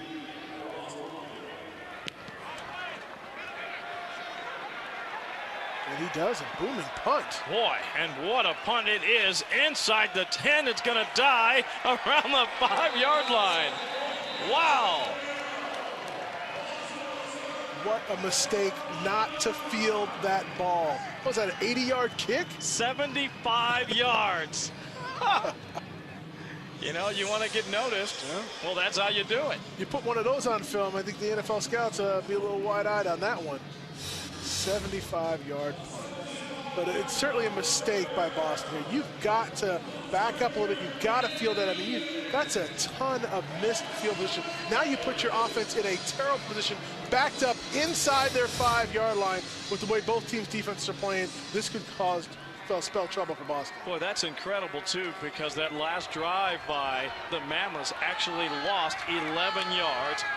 Boyd in once again at quarterback and decides to call his own number and pick up a few yards in the process. Yeah, we've seen a lot of pressure, especially outside linebackers coming. Backs are trying to stand up there cutting them, but the pressure's getting the quarterbacks, and they're being smart. Tuck it and run if you have to. Rowe on the tackle. 2nd down and 4. We'll see what Taj Boyd can do here. He's got to get a first down.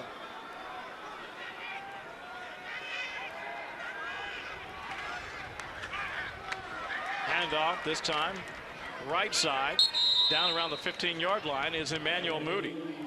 Moody's very good on that delay draw. They've run that quite a few times tonight, trying to get that pass rush or catch, you know, Omaha in a blitz and split the gap there.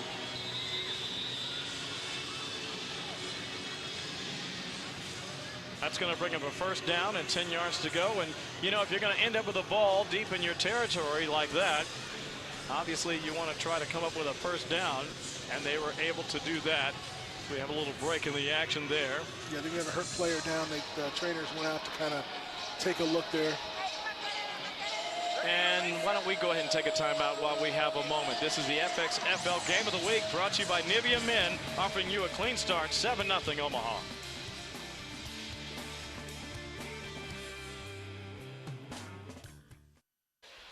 Welcome back, everybody. It's the FXFL Game of the Week, presented by Nivea Men. Nivea Men offering you a clean start. Omaha out in front of Boston, 7-0. Third quarter action, 9:41 to go here in the third. That is Taj Boyd, the former Clemson Tiger. First down, 10 yards to go for the Brawlers. Handoff, Moody trying to break a tackle, but he won't. Not only will he not break the tackle, he's going to lose yards on that play. Another great defensive stop. I love how this defense is playing tonight. JoJo Dickerson, again, linebacker, read the play, made the tackle, and Moody is a tough back to tackle. There is a penalty marker down on the field as the officials confer.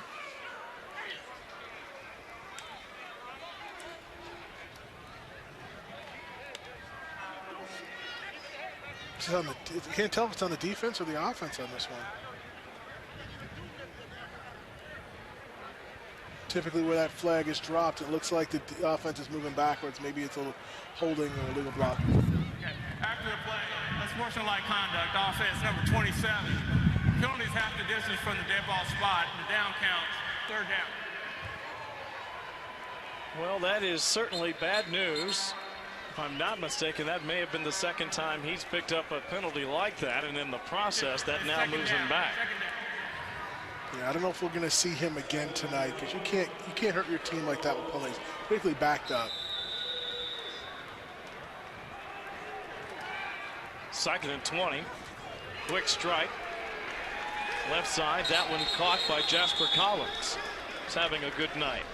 That's just trying to get back some of those penalty yards lost right there. It's going to be tough. It's going to be 3rd down and long here, but at least a little bit more manageable than before that pickup there.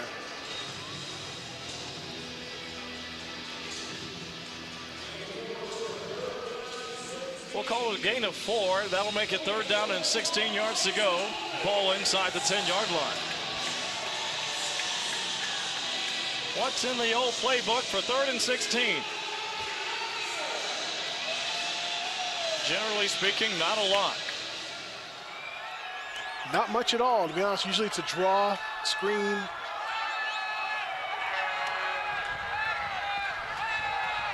There's a strike over the middle, but the ball is down on the turf. You saw the effort there by Kyle Offrey. Offrey is actually having a great night. They're definitely utilizing him at tight end and trying to get the ball there. And it was a tough catch. It was a fastball there thrown by Tosh Boyd. Take another look here. You know, I like Offrey. He actually made a great catch in the first half. We credited Cam White for that one, but it was actually Offrey who made that catch in the first half. Just missed on that effort. You saw him lay out for that one, and unfortunately could not haul it in for the Brawlers. And that means it's a punting situation, a relatively short punt, as that one is touched inside the 35, Keith, and that means the Mammoths will once again have a great field position. Well, to me, I'm going to credit their punt on that, because if he hadn't boomed that 75-yard punt, that backed up the Boston team. They weren't able to get anything done and then penalize themselves on the personal foul there. So now the field position has really flipped in the inside, looks like almost inside the 40-yard line, 40 yards to pay dirt. They've got to make Boston pay. Boston's made too many mistakes tonight to be sitting down 7-0. 26 yards, the total on that punt. Omaha's last drive, you may recall, actually lost 11 yards, so we'll see if they can go in the right direction here. Once again, it's Jordan Jefferson under center. A rarity, a two-back set for the Mammoths. Fake the handoff. Jefferson wants to throw. Instead will run. Ball down again, and it's another turnover, and it's recovered again by the Brawlers. What a night for the Boston defense. That is what's known as an effort play. I didn't catch the number. I'm going to hopefully have the replay on there. Chris McAllister. Chris McAllister came, rushed the passer, and kept coming. Even as Jordan was running, he kept running from behind. He could not feel him. And the tomahawk chop to knock the ball out there. That is something that's been definitely taught throughout the league these days. Wow, what a play. And you see Lewis comes up with it. And Lewis has had a fine evening as well. But again, it's McAllister with the pressure. Lewis coming up with the big recovery. And that's how you keep your team in the football game. You got to collect when you can. And once again, the Brawlers have done it on defense. Meanwhile, on offense, they're trying to get a little running room out there. And it's Moody picking up a couple of yards, second down. These offenses have seen enough of these two defensive ball clubs. They came into play on the defense side of the ball, and turnovers are key, and they are getting them in droves tonight. Indeed they are. So that makes it now second down and 10. Let's check in with Harry Chickman while we have a moment. Thank you very much. Well, Chris McAllister, a battle right now. I mean, tell me how you like the way your team's going in this tough second half. You know, I like it. You know, it's a close game, a tight game. We knew it was going to be like that. We're just trying to play defense right now and give the ball to the offense, give them a chance to make something happen, you know, and hopefully we can pull it out. How do you like the conditions? A perfect night for football. It is perfect. I was expecting it to be cold outside, so it's a good surprise for me. You know, I'm happy. So I have another surprise for you. We're giving out this Nivea men's shaving gel. Nivea helping to make the league possible this year, so enjoy it, Chris McAllister. All right, I appreciate it. Go clean it up tonight, man. I appreciate it.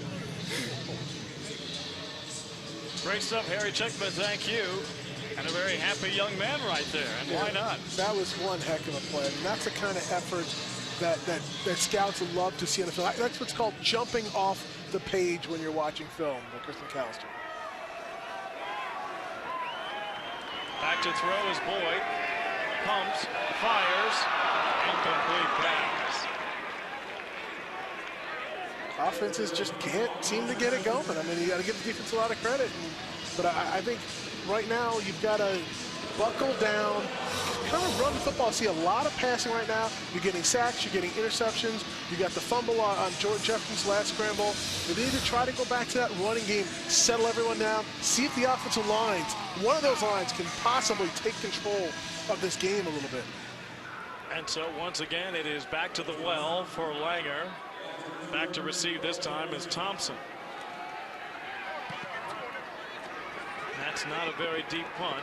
It is fielded cleanly in the infield right around the 35-yard line, and that is where the Omaha Mammoths will begin when we come back. 6:23 to play here in the third. Mammoths by 7.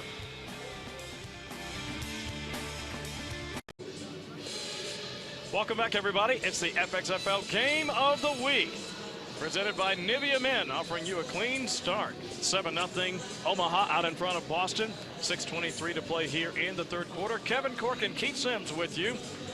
And I have to admit, big fella, I'm surprised that I haven't seen better production from Omaha in this contest. Last couple drives, minus 11 yards on one, and then a fumble on the other.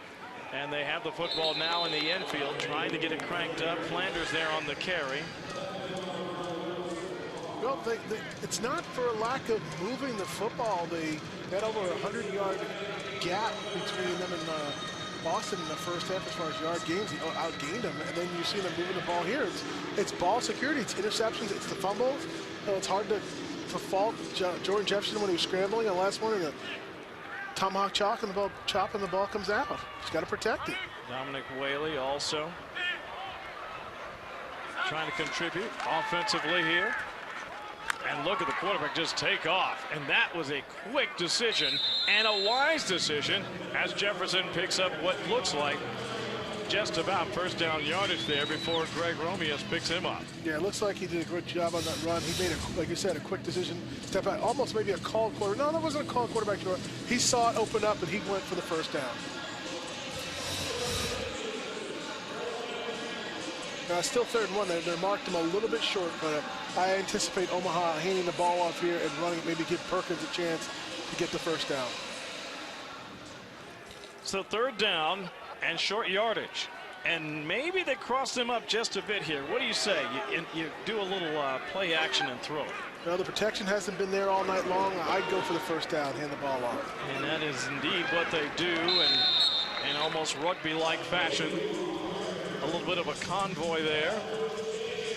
And it's a first down as Dominic Whaley takes the football and with a herd of gray hats picks up the necessary yardage. Yeah, I know everyone wants to throw the ball downfield and take the shot there, but you've got to understand and trust your offensive line. And if they're not comfortable holding off that protection, then you can't do those throws at this point. You got to put points on the board. So they move the sticks. First down, 10 yards to go. 4:15 to go here in the third quarter. Jefferson under center. And a 2-back set. Fakes the handoff under pressure again, this time rolling, throwing, complete right around the 41-yard line. And that is Greg Harden making the catch. Nice job sticking the pocket. I mean, Jordan Jefferson has no time in the pocket whatsoever to survey and settle. He's getting that back in his drop, and he's got to come forward because the end pressure is too quick for him right now. Well, let me ask you, from an offensive standpoint, what do you do to mitigate that pressure? Because it is flying in off the ends right now. It really is. And they've tried the speed draws or the delayed draws. That's the best thing you do. I haven't seen too many screens. That's another factor they could throw in there. Let the ends come upfield and screen underneath them. See if they try that here. Looks like more pressure may be coming. Tripped. Ball on the field, and would you believe, another fumble by the Omaha Mammoths. And the question is, who recovered it? This time it is recovered by Omaha. Ernest Boone, I think, from Iowa State, the tight end, was lucky enough to pounce on that ball. That was a poor handoff. Looked like Jordan Jefferson was stumbling. Never was able to get the ball. Boy, they avert a disaster there.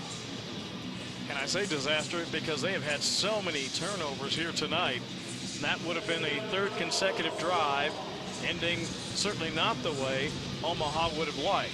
Instead, they come up very fortunate to end up with the football there, and that means they'll keep it. Make it now 2nd down and 12 yards to go. Ball back at the 43.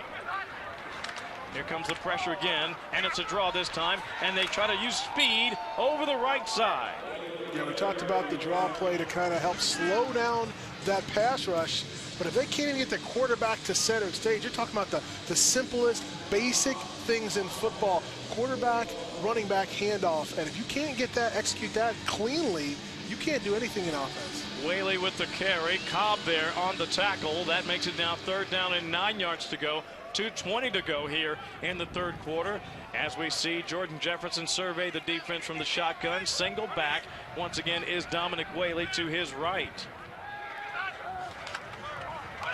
Not as much pressure this time. Steps up in the pocket, sliding to his right. Needs to get rid of it. Needs to get rid of it. He finally does, and he simply throws it away well over the head of Greg Harden. You saw Cato Bishop there trying to apply pressure. Well, that time, Jordan Jefferson had all the possible time he could desire in that pocket, and he did a great job trying to create, held it on the ball, and then finally just had to throw it away. Daryl Cato Bishop. That's a big fella with some good wheels. So that makes it now 4th down and 9 yards to go. And after getting the ball in relatively good shape, once again, the Mammoths drive stalls. So Barrow now will punt it away. He's standing right around the 45-yard line. Trey Wolf is back there to receive, and that. Oh, how about that? It almost kicked back. Unfortunately for the Mammoths, it still ends up in the end zone, and that means a touchback. Good news for the Boston Brawlers. That means they'll come out. First down, 10 yards to go. Ball at the 20-yard line. While we have a moment, why don't we go ahead and take a look at the FXFL season results thus far. We mentioned Omaha getting off to that hot start, blowing out Boston. And then Brooklyn needed to rally late. They beat them by a touchdown. Now the Black Tips have yet to come away with victories, falling both through Omaha and Boston. You see Brooklyn also beating Omaha 15-13. It's been tight, and tonight it's been a very good game again. Closely contested. 7-0 is where we stand here. 1:49 to go here in the third. Corbin Locks trying to haul that one in. As you look at the numbers, Taj Boyd, listen, as well as he played, Keith, in that first game, it's been almost the opposite here tonight. 2 of 6, 11 yards and an INT. I'm not sure what the QBR would be on that, but I'm sure it'd be pretty low. Well, it doesn't matter what team you're playing for tonight. All the quarterbacks have to be extremely frustrated. Taj Boyd's numbers are not very good, but Jordan Jefferson's been frustrated. No time to throw. Brock Jensen, Carson Kaufman, everybody's been behind center has not had the time. And again, just sensational defense. You saw Moody trying to get free, and Jared Bryant was not having any part of it. How about Jared? Now you're seeing some great tackling out here. I mean, in the first quarter, we saw Perkins run in and have 3 guys miss tackles. But since that one play, I don't know if I've seen a tackle missed on either ball club's defense. I'm glad you mentioned that. That's an underrated statistic. I mean, people just sort of look at the stats and say tackle on the play, but it's the type of tackling we've seen tonight. Excellent form tackling, open field tackling. That's terrific stuff. Yeah, one-on-one as an offensive lineman, you tell your running back, hey, we're going to get you through the line of scrimmage. You got to beat one guy to get deep in the secondary. And so far, Omaha and Boston, that one guy isn't getting beat. You know, the only play I can think of tonight where we've seen a player beat on a play was that touchdown run by Perkins, where he made a couple guys miss before he made it his way in for a 2-yard score. Certainly the biggest highlight, the only scoring play so far tonight, and what a tremendous effort by Ladarius Perkins on that play. You know, he had a hot first half, and I think he certainly helps his team. But as you well know, everybody's trying to make their way back into the NFL, so you're going to see some fresh faces out there on the field. Meanwhile, Boyd decides to go to Moody underneath 25, 30, 35 before he is tackled right around the 37, maybe close to the 38-yard line as Chapelier comes up with the play. Travis has played well tonight. Yeah, I think it looks like he got the first down. That's a smart play. He looked downfield. Taj Boyd didn't get it, dumped it off to his running back with plenty of room to run, and Moody did a great job getting north and south. You know, it sounds simple when I say, oh, just get north and south, but a lot of players and everyone's out here trying to make an impression, trying to make that big play, and sometimes that big play is just turning north and getting the first down. So first down, 10 yards to go. Oh, a little pitch back to the quarterback, but the defense is not fooled. You saw the handoff to Moody, goes back to Boyd, and blowing it up is Nate Dreiling. What a play. Fantastic read on that play. Did not get fooled by the flea flicker action. Oh, and there's a penalty marker down on the play as tempers continue to flare. You think these guys are passionate? They don't just want to make their way back to the NFL. They want to win tonight. Yeah, they certainly not. It looks like Taj Boyd's a little hot here. I don't know if he was brought to the ground a little too hostile on this play.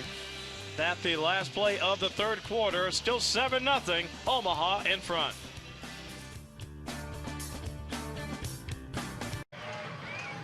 Welcome back, everybody, to beautiful Omaha, Nebraska. That, believe it or not, is Omaha Central High School.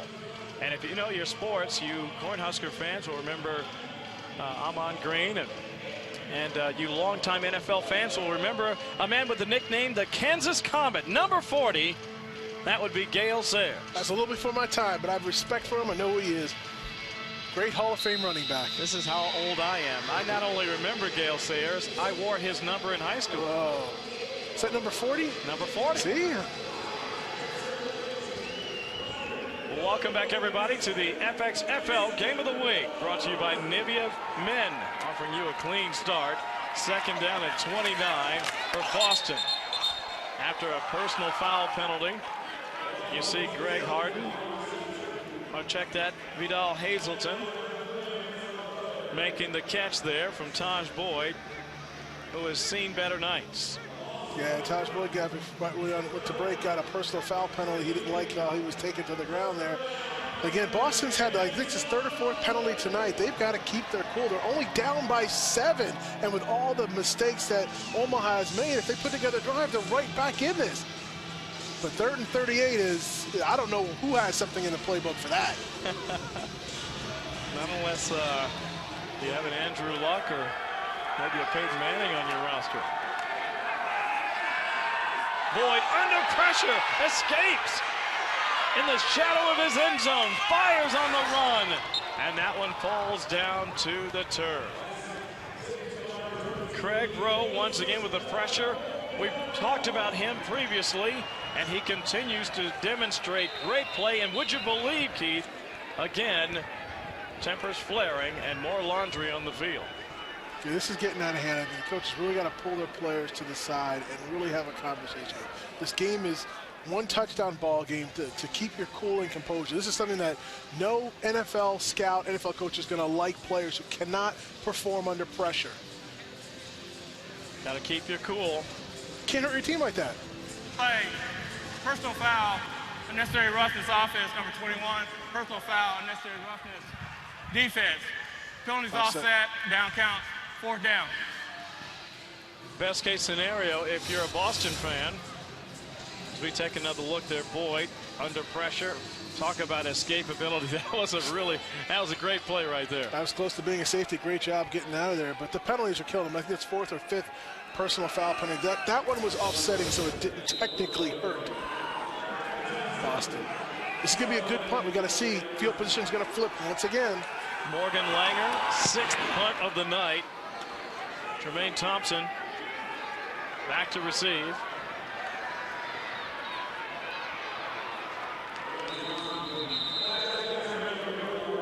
And not a lot of running room there as Ronell Lewis is there to meet him. Tremaine Thompson was an all Big 12 kick returner at Kansas State. Did a great job. He's a dangerous kind of threat. That time he couldn't get unleashed. I've had a chance to get over to the Little Apple, and they have some terrific talent, and they have had terrific talent now for so many years. The Little Apple, because it's Manhattan, huh? That's it. I won a few football games in that stadium and lost a few. That would put you in a good company, my friend. Yep. A lot of great programs have gone down there and left with an L on their record. As you look at the numbers there for Jordan Jefferson here tonight. By the way, that punt, 50 yards. First down, 10 yards to go for the Mammoths, leading 7-0. 13:48 to go here in the 4th quarter. Oh, nearly a pick six. Sitting on that was Avery Cunningham, and just about took it to the house. Oh, what instance. Defense has been the talk of it's been the game. The defenses have both showed up, done a great job. Been ball hawks when the ball's been on the ground or in the air. They have wanted to claim it and done a great job of doing that. I had pressure the quarterback on sacks. all the quarterbacks have been under pressure, uncomfortable in the pocket, had to tuck and run, and even when they did that, sometimes it turned into a big negative right there. Love the chop coming up from behind the running back there, the quarterback in this case, to make the play. Second down, 10 yards to go. Handoff this time, spinning out of danger is Perkins. But he doesn't get away, ultimately corralled right around the 40. That'll make it 3rd and long. Perkins did a great job. He spun, linebacker in the hole, he spun, got away from him. The second guy was there to bring him down. Great team defense. You're seeing them rally to the ball, and if the first guy doesn't get him, the second guy is bringing him down. Matty Hansen then on the tackle there. Good to see his number called.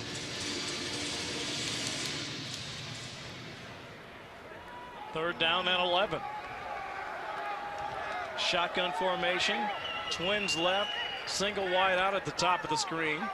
One back in for protection or to swing out to maybe make a catch. Firing downfield is Jefferson, and that ball is caught just shy of midfield. Gerald Ford making another catch. It will be 4th down, but 4th and short.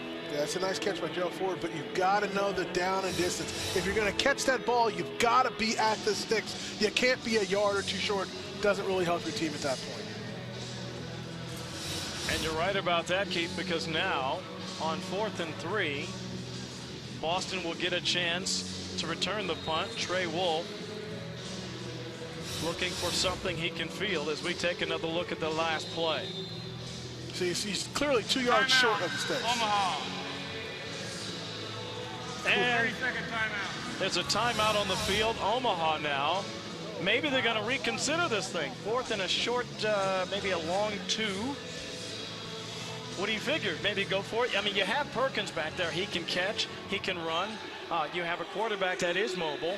And if they make a mistake defensively, they have the sort of speed on Omaha's side where they can take it to the house. Yeah, the problem is you don't want to turn the ball over inside your 50-yard line and make the field that short. It's a 7-0 ball game. If this was 14-0 or 21-0, I think you take that shot. But right now, I think your defense is playing well. Neither offense is really being able to get first downs or putting drives together. So I think you play the stats on this one and you punt the ball away and make Boston try to drive 80 or 90 yards. Wolf back to receive the punt from Barrow. Somewhat short. Collected right around the 12. Tries to get around the defense. Can't do it. Good special teams coverage. Matt Thayer is there, and that means Boston will have a long field. You play the stats, and sometimes it works out just like that. It does, and you remember last time Boston had the punt, they backed up a 75-yard punt. So I think that was certainly the right call. Great play there by the Mammoths. They lead 7-0.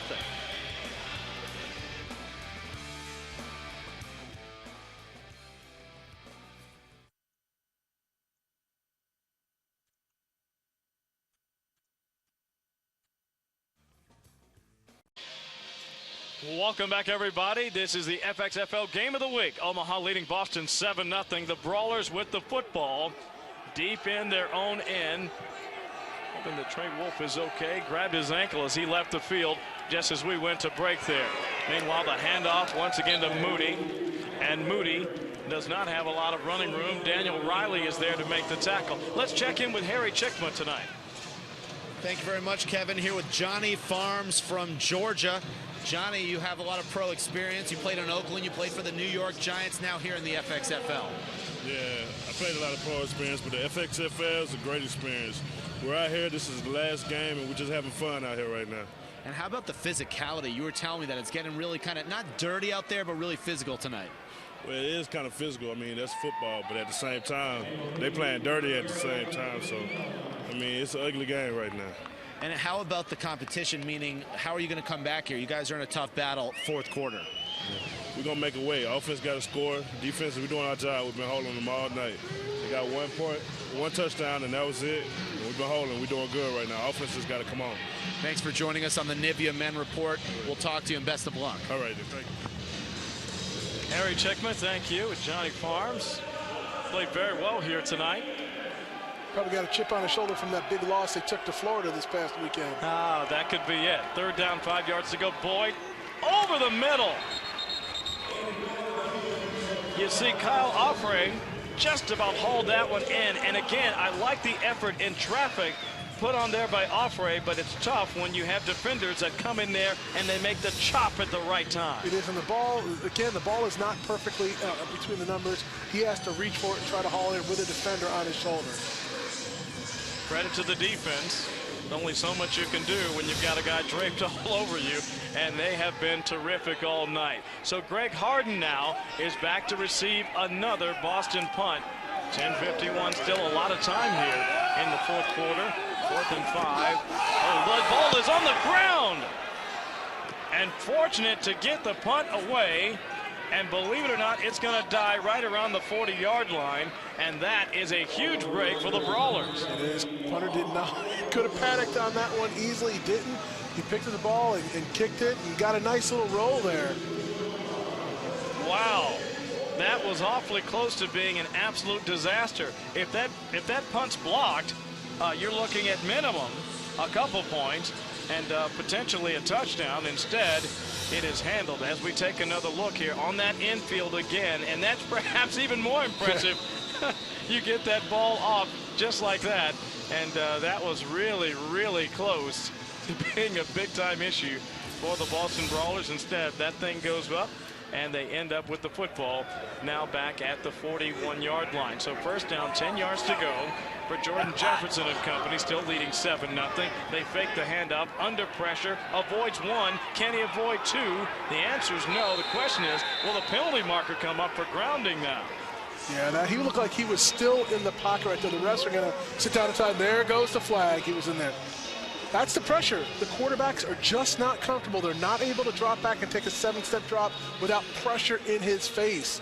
You got to credit the defense tonight. John Drew is right there in his grill. Take a look at the replay. I mean, as soon as he sat back there, he thought he might be able to get away. He couldn't. And by the way, it looked like a knee went down. Pitch on the ground, offense number 10. Ball placed at the spot of the foul. Second down. Lost it down. We might have more penalty yards against both teams than offensive yards in tonight's game. Hey, Garrett Wagoner was the guy who came in there and applied the pressure first. And again, we've called his name quite a bit. And I love to see that. He is an aggressive player. And intentional grounding means not only do you lose the down there, you're also going to lose some yardage in the process. So second down, back all the way at the 30. It's almost not really a read option as you see Dominic Whaley get the ball there. I don't believe we've seen tonight the quarterback actually keep it on the read option. No, eventually you have to keep it, or the defense is just going to key on that running back. You see there, got nowhere to go. And what I'm noticing too is the safeties are playing deep. The defensive line, the front seven, you don't have to commit an 8th man to stop the run. The front seven and the front 4 in passing is really putting a lot of pressure on all these offenses. Makes a defensive coordinator's dream when he can do what he wants in the secondary because his front seven is controlling the line of scrimmage. So we've seen this a few times here in the second half, Keith. 3rd and a country mile. We'll call it 21 this time, and it's the Mammoths on the long end here. Quick throw, Gerald Ford out around the 38-yard line. So that's going to be a gain of about 9 on the play. Still 4th down, and we'll call it 13.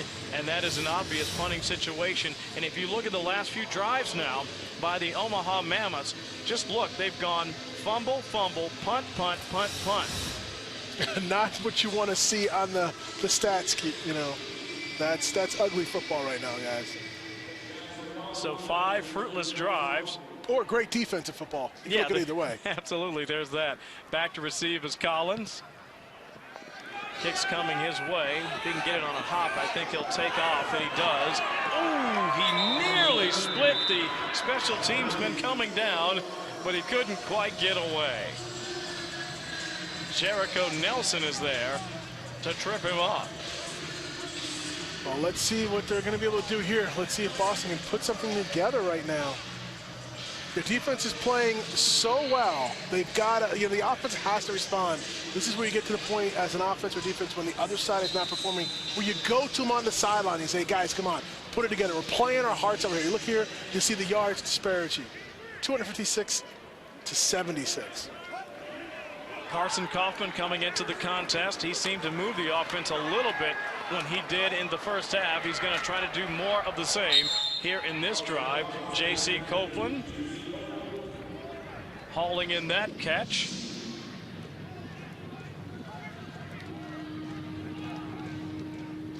And I expect we'll see a lot more pace on this drive as they try to get as many plays in as they can with just 8:45 to go here in the fourth quarter. Well, it's only a 7-0 ball game, so the clock is a factor, but it's not where you have to panic. They may change the pace just to do something different. Two-back set behind Kaufman. Hand off to the second man through, and plenty of running room once again for Emmanuel Moody. Moody ran hard there. I like that, a quick hitting draw play. Again, they got about 6 or 7 yards on first down. Opens up the playbook on second and third there. Talking about moving the chains methodically and hold on to the football. You can see when it gets in the pile here, you see him put 2 hands on that thing to hold it. Ball security has not been something either team has practiced very well tonight. Second down, 6 yards to go, 7:50 to go here in the fourth. Defense showing blitz. And here they come, and there goes the runner, Moody. 45, 50, 45, 40, and out of bounds. Not only a first down on the carry, but he does the wise thing. He gets out of bounds to stop the clock. But I think there's a flag down on the play because they were showing the blitz look. That's what you can do against a blitz. If you split the crease, he can take it all the way. And that's going to bring it all the way back. That's been typical of today's football game where the offense does something positive and finds a way to hurt itself negatively. But other than that, it was a pretty good block play. You got a blitz, you got every gap covered, and sometimes you're going to grab a little bit of jersey, and unfortunately, he got caught on that one. Offrey having a good night catching the football, got caught there. You saw the left arm wrapped around the defender, and they're going to get you for that at just about every time. So that makes it now, instead of first down, deep in Omaha territory, it's second down and 14. Play action, firing is Kaufman downfield and overshoots his intended receiver. Yeah, he was inaccurate on that play, and they tried to play action pass, drop back, and get a big chunk of that yardage back. I think he should have gone short. It was second and 14. Try to get half of it and then the other half on third down. Horton, the intended receiver there. Third down and 14. I like the way you put that. Listen, if you pick up 5 or 6 on that second down, now you're third and 8. A lot easier to manage when compared to third and 14. But if there's a player who can get it, it's certainly Kaufman. We'll see what he's got in his quiver here. Play clock down to 3 seconds. Shotgun formation, twins top of the screen to his left. Looking, fires short. Collins, the intended man there, nothing doing. What you're seeing now is they kept an extra man in the block, only had 3 receivers out there to try to get that first down, and no one could get open in that zone. So they're going to punt here. Do you agree with that decision, Keith? Yeah, I think the way your defense is playing, absolutely. I'm going to let my defense get on the board. Omaha hasn't done anything. They've moved the ball, but 256 yards, but they haven't been able to put the end zone, and they haven't recently put together a long enough drive to score points. They're down by 7. 8th punt of the night for the Brawlers. Harden back to catch, bobbles it, hauls it in finally, and he's out of bounds just shy of the 45. Quick timeout here at TD Ameritrade Park. 7-0. Mammoths out in front.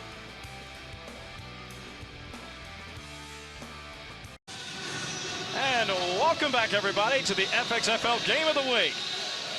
Brought to you by Nivea Men, offering you a clean start. We are coming to you from Omaha's TD Ameritrade Park. What a beautiful stadium this is. Of course, home of the College Baseball World Series, and a fantastic track for a little FXFL football here tonight. Omaha leading by a touchdown, 7:06 to go here in the fourth quarter, and Omaha in blue has the football. A very quick strike over to Gerald Ford over the right side. He's got the first down and more as he is down near the 40-yard line.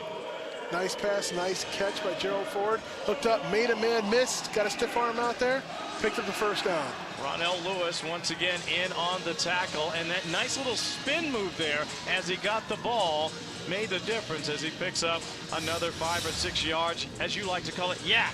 Yeah, absolutely. And we've seen Omaha move the ball throughout the course of the night. It's just they have not finished drives. They've turned the ball over in the red zone, fumbles, interceptions, and then penalties.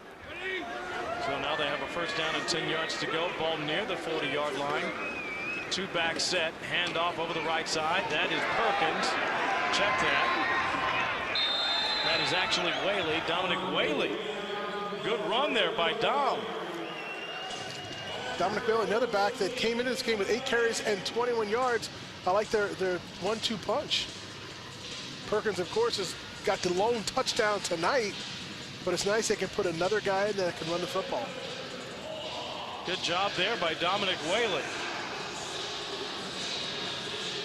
That's 2 first downs in a row. Let's see if Omaha can keep it up.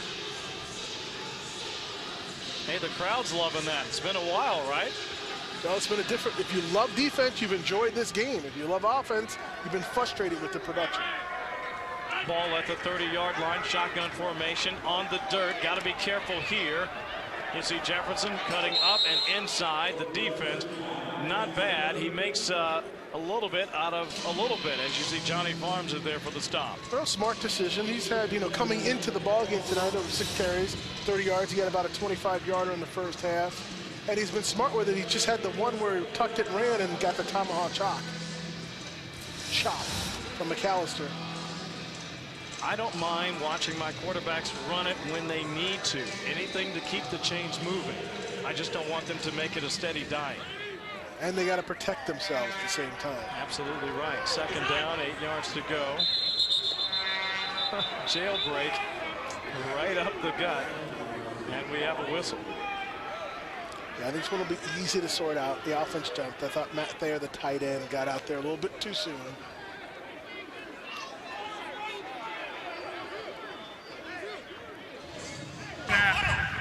Neutral zone infraction defense. 5-yard penalty. Second down. I take that back. Matt Thayer did not jump first. It was the defense.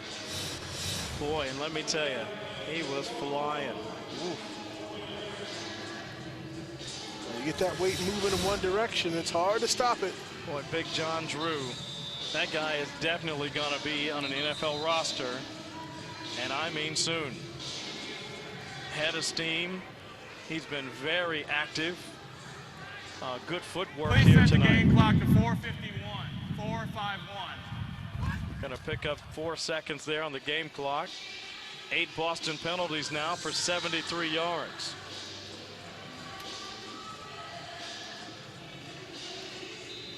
Boston has really, as well as they've played on defense, they've really hurt themselves.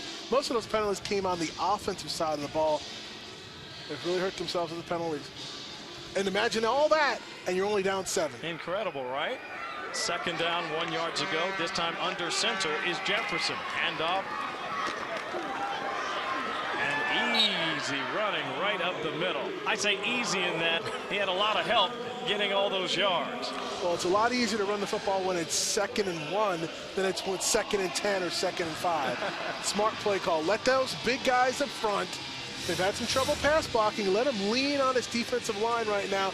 Maybe they're getting a little tired. Let them exert their will on the defense. Dominic Whaley making it look easy, if nothing else. The tackle made by McAllister. First down and 10 yards to go. And now, not just the offense, but the clock beginning to become an enemy now for Boston, already trailing 7-0 with the Mammoths now in the red zone. Handoff again, and it's Whaley testing the left side of the defense, and again behind that offensive line, bowling his way near the 11-yard line, and it's a gang tackle by a host of Boston Brawlers. Yeah, you mentioned that clock, and I think Omaha's doing a great job of milking the clock, trying not to snap the ball until it gets down about 1 or 2 seconds, because they're in field goal range. I know the dirt's a factor, but they're in field goal range. If they get a field goal here, the game's probably out of reach with the way Boston has performed on offense tonight. Well, you know how coaches feel about that, though. They just, having a kicker late in the game, We've already seen a missed field goal tonight, but it was further away than this. That is true. 35-yarder, not terribly far away. Second down and 7. Wideouts top and bottom of your screen. Two-back set. looks like a simple pitch and run. Instead, we have a penalty marker down on the play. Yeah, delay game. Delay a game, offense number 10, 5-yard penalty, second down. That's another penalty that's going to drive a head coach crazy. That's right. Because he instructed the quarterback, let it run down, snap the ball with 2 seconds, and he didn't get it snapped in time. That 5 yards is a big deal. They could have run it, kept going, and tried to get in for the end zone. Now it's going to move back a possible field goal. Now it's 2nd 12, a little bit harder to get on the ground. Got to be smarter than that. 5th penalty now for the Mammoths, 50 yards. That has cost them in this contest. Same formation, 2-back set. They will likely be running out of this one. And you see, once again, the defense just trying everything to throw the offense off. We'll see if this is encroachment or if, once again, there's been a little movement on the offensive line. Let's find out together as the men in stripes make the call.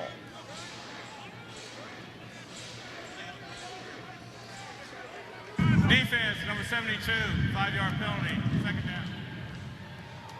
And so we'll march off 5 yards, making it 2nd down and about 2. Nothing like giving back that 5 yards and making the offense's job easy. Check that 2nd down and 7.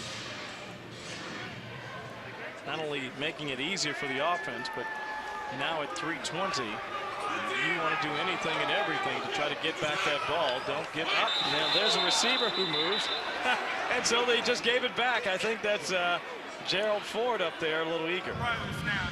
False start offense, number 19. This 5-yard penalty, second down. This kind of stuff happens when both teams are really pressing hard. They're trying to make a play. Everyone understands the situation. If Omaha kicks a field goal or scores, the game's over. They put it out of reach. So everyone's trying to press, and the defense is trying to press the snap count and get the advantage. The offense is trying to, it must have been a pass play action, trying to get in this route to try to score. That would have been a bit of a surprise there. You would think they'd be running. And they are going to run this time. Whaley. Tough sledding there as he ends up right around the 15-yard line, making his way to the right side there. Clock now rolling. Stopped at 3:13. So you said it was a bit of... First charge, took him out. Second down. The boss is playing the clock now. And well, they should at 3:13 here with a 2nd down and long. I'll make that 3rd down and long now coming up for the Mammoths. I think the Boston team is going to take their chance, try to hold it from scoring, and see what happens on a field goal in the dirt. They might get a block, they might get a miss, then it's still a 7-point ball game. Well, as I'm looking here, keep in mind that earlier in this contest, Omaha missed a 35-yarder. And as you've heard Keith point out, anytime you're dealing with kicking off the infield dirt, it's a crapshoot. You just never know. 3rd and 9. Shotgun formation.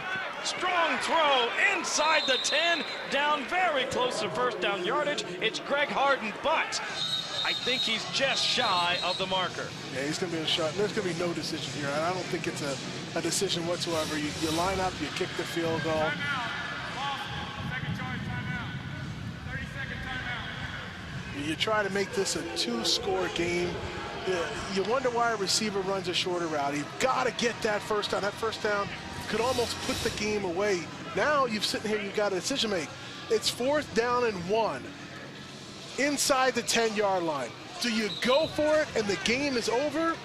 I think you probably do. Or do you put your field goal kicker in and give it a chance? I'm going to go for it. I'm going to trust in my defense and see if I don't get it on offense, which I fully anticipate. I think you've got your defense and force a team to go 95 yards to tie it up, something that Boston has not done all night long.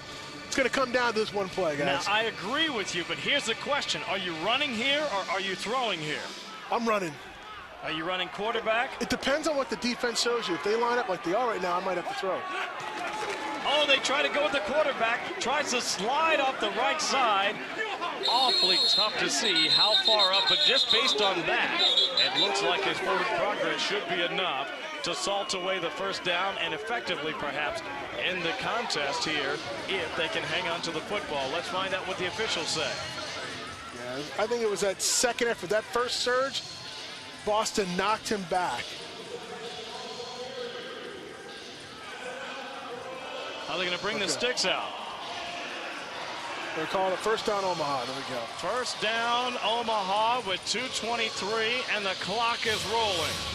Look at this surge. He was stopped, but he slid over. He kept his legs moving, found a little crease, and you'll see him jet through the pile. He'll appear out of nowhere, getting pulled by his own player across the first down. You know, I think Stetson Burnett helped him along, and there's a run to pay dirt. No, wait! The ball is out! And would you believe Boston has it? Incredible! Ronell Lewis has the ball. He came up with the strip. I'm almost speechless. I could not have seen that coming. They had the game won. You think, hey, you could just take a knee technically. I think that's Lewis. Let me double check here. Yep, that is number 26. And I honestly, I don't have him on my roster. I'll have to double check the name on that, but that is one heck of a play by that young man. That's an incredible play. Tackling the ball right there. Talk about giving your team an opportunity. Oh, my goodness. Unreal. 2-minute warning. Boston has the ball. They're not out of it yet. 7-0 here on the FXFL.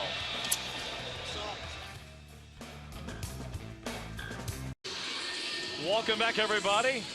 Tonight's FXFL broadcast is brought to you by Nivea Men, offering you a clean start. Nivea Men.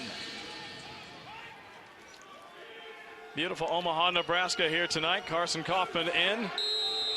Philip Stewart coming up with a huge play. Can Kaufman bring back his team? They're down by a touchdown. 2-minute drill, 1:55 to play. Pass over the left side, tipped away at the last second by the defender. A 10 intended there for Offray, and it's Quay Cox coming up with a great play.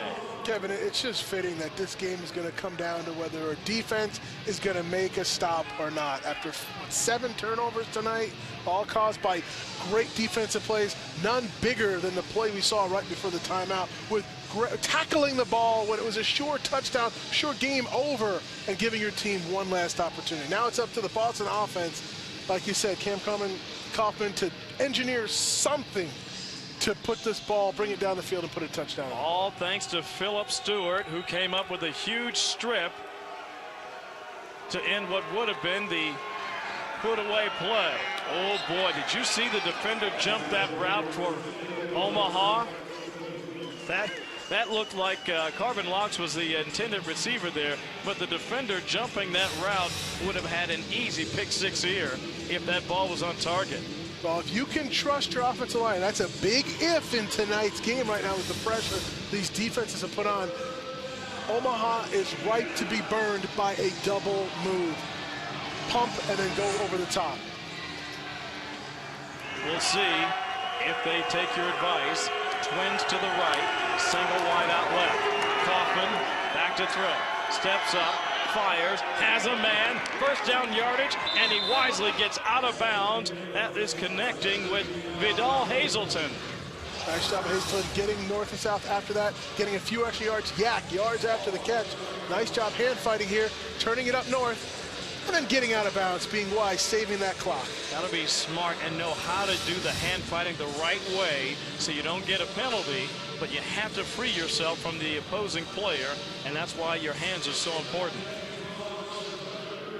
So 1:38 to go here in the fourth. Boston in business near the 30. Shotgun formation. Carson Kaufman fires over the middle, has his man inside the 50, down around the 47. Kyle Offray, who's been awesome all night long.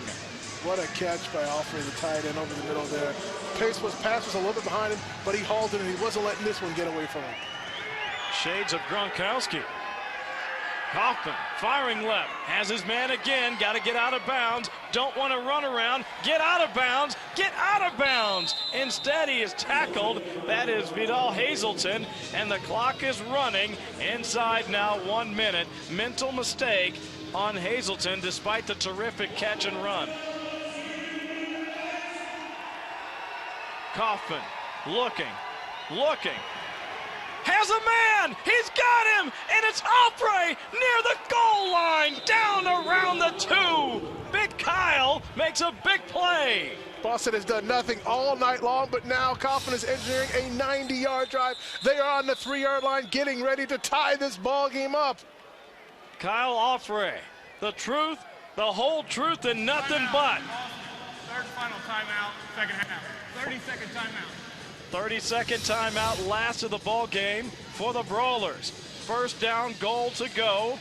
They have terrific runners like Emmanuel Moody, so they can certainly hand off the ball if they want. J.C. Copeland, another one to keep an eye on if they decide to run it. But now with no more timeouts, that gets to be a dicey proposition. It certainly does. You can probably, if you throw in the ball, you probably get 3 plays in this 30 seconds, maybe more, as long as they're all in the end zone.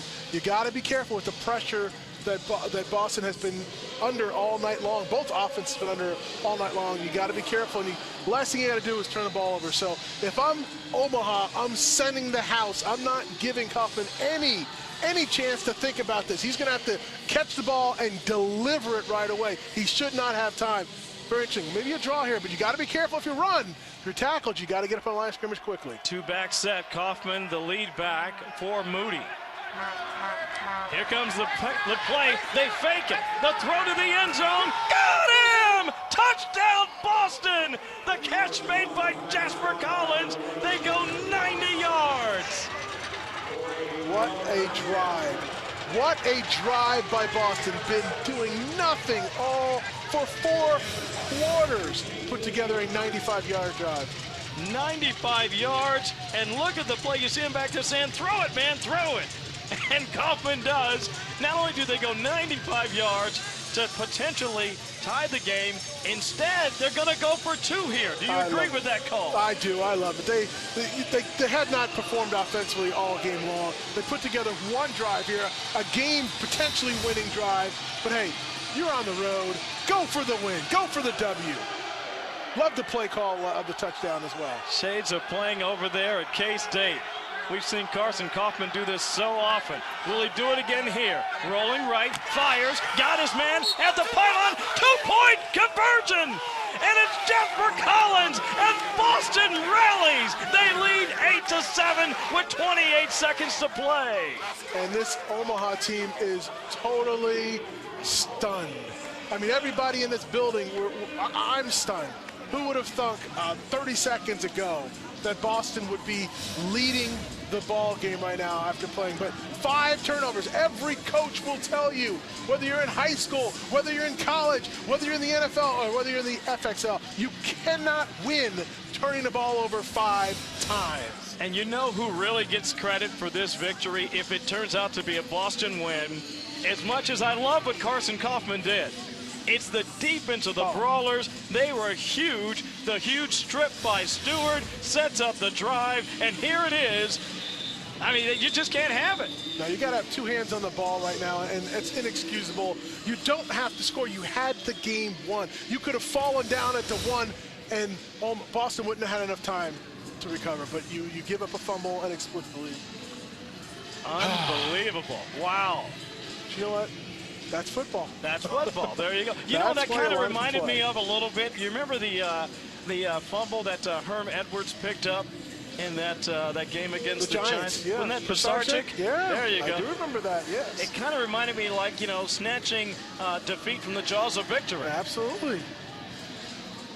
Keith Lewis back to receive. 28 seconds left on the clock. Stunned silence here inside TD Ameritrade Park. It's not over yet. But Omaha has nobody to blame but themselves.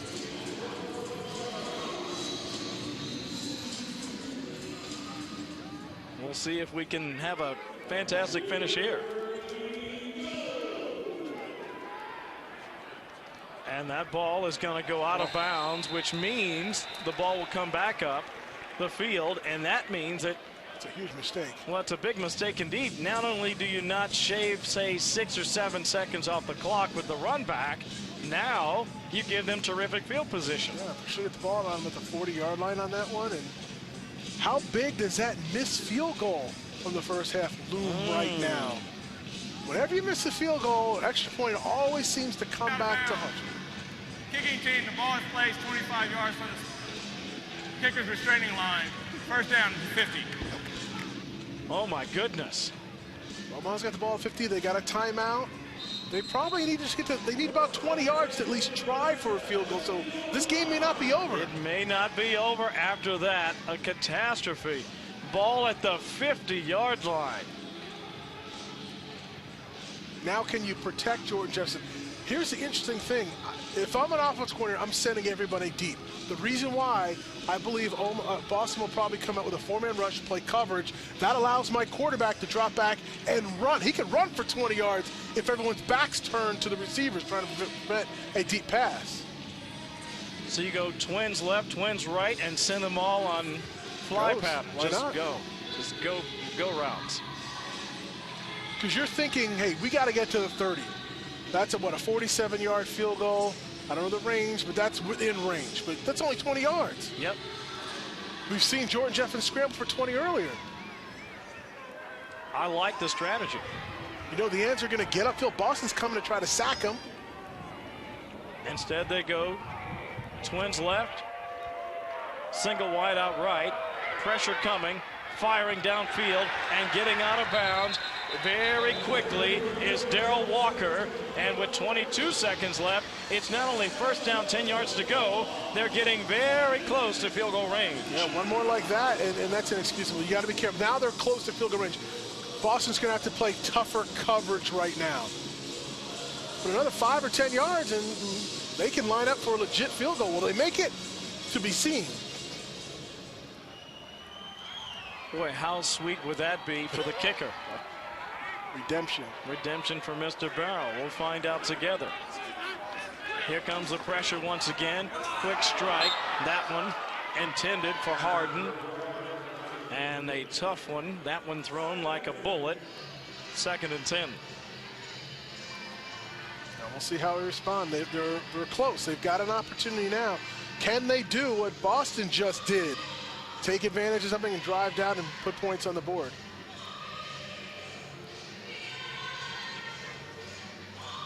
Thing you have to keep in mind for Omaha, they still have that one timeout, so they can utilize the middle of the field if they can get the ball inside the 30. Play clock down to 4. Shotgun. And now he will take off. 35, 30, down to the 29-yard line.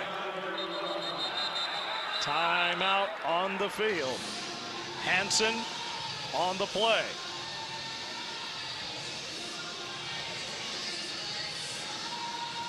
Quarterback run, 10 seconds left. Third and final timeout, 30-second timeout. Hey. Now, do you try to get a quick out? I think and get you 5 do. more yards. Yeah, I think you do, right? Please reset the game clock to 11 seconds. 11 seconds. The problem with that is if he doesn't get out of bounds, I don't know if you have enough time to get up to the line of scrimmage. Earlier in the contest, this is what happened.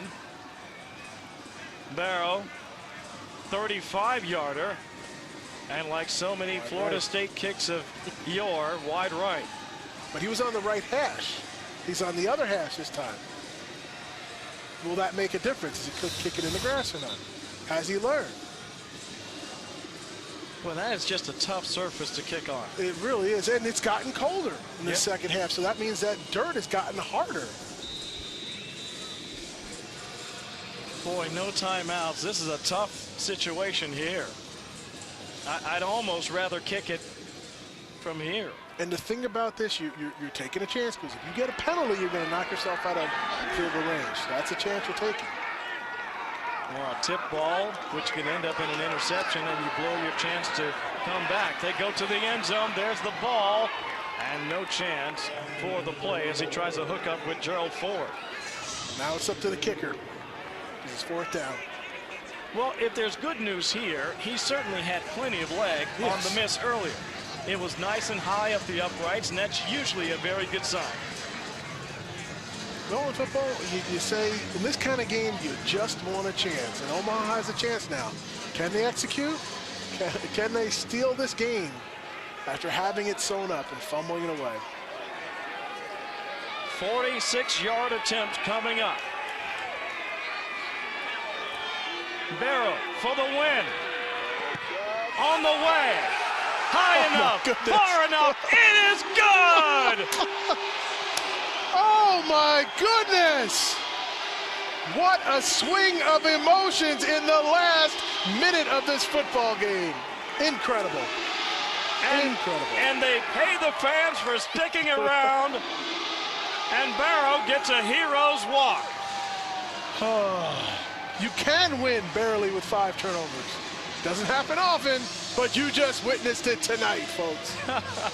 What a fantastic finish in this one. We watched the Brawlers go downfield over 90 yards to not only score a touchdown, but to go in front on a 2-point conversion, only to watch Omaha come right back and kick a 46-yarder for the win. How big was that kickoff out of bounds? Take another look at the kick here. Placement obviously perfect. And I think you're right about the hash mark. You saw that thing sailing right again. I think there were a lot of people reaching for the Maylocks when they saw that kick going up in the air. But ultimately, it settles in rather nicely. And, I mean, it is absolutely true, splitting the uprights. Plenty of distance. And Omaha remains unbeaten here at home. A fantastic finish here as the Mammoths come away with the win. Don't go away. We're coming right back with more here from the FXFL Game of the Week.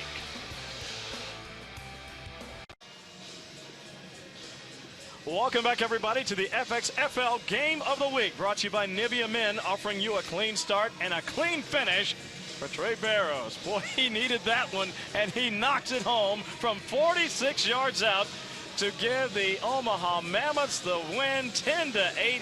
He's on the sidelines with our Harry Checkma. Thank you very much. Congratulations on the Nivea Men play of the game. We're going to get that as a win, but this is your first career game-winning field goal. How does that feel? Feels great, you know. Looking up, seeing it soar through the uprights, it was a good feeling. What was going through your mind knowing that you had to hit this to win? Nothing, you know, I just approached it like any other kick. I was really confident. I knew I'd make it. I don't know. Pretty emotional now. I know your team's been hugging you. You're really the man of the hour in Omaha right now. Oh, man, it was awesome. I'm glad we got the win. Team victory. What a great way also to end, you know, the year for you. You have some more action to go, but this is going to help you maybe get to the NFL, that ultimate dream. Yeah, I'd love that. Thanks, buddy. You know, that's the ultimate goal. Hopefully I can, you know, keep showing it every week and just get that chance. Well, congratulations on your first career game-winning kick and on the Nivea Men play of the night. Trey Barrow, a champion here for Omaha and the Mammoths. Harry Chickma, thank you. Congratulations to Trey Barrow, who knocked home a 46-yarder under pressure. You like to see that, if nothing else. He comes back from a tough outing, and he knocks home the one that really mattered most. Second chances, isn't that what the FXL is all about? Well, he missed the field goal early.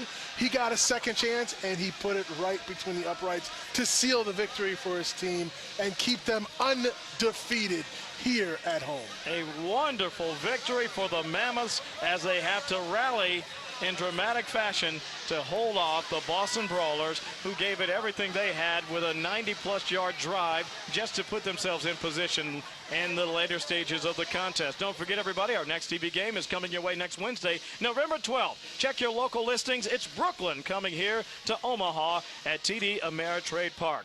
For our statistician, Mike McGlade, and John O'Bradford, and my partner, my man, Keith Sims. And, of course, Harry Checkman down on the sidelines doing a great job. I'm Kevin Cork.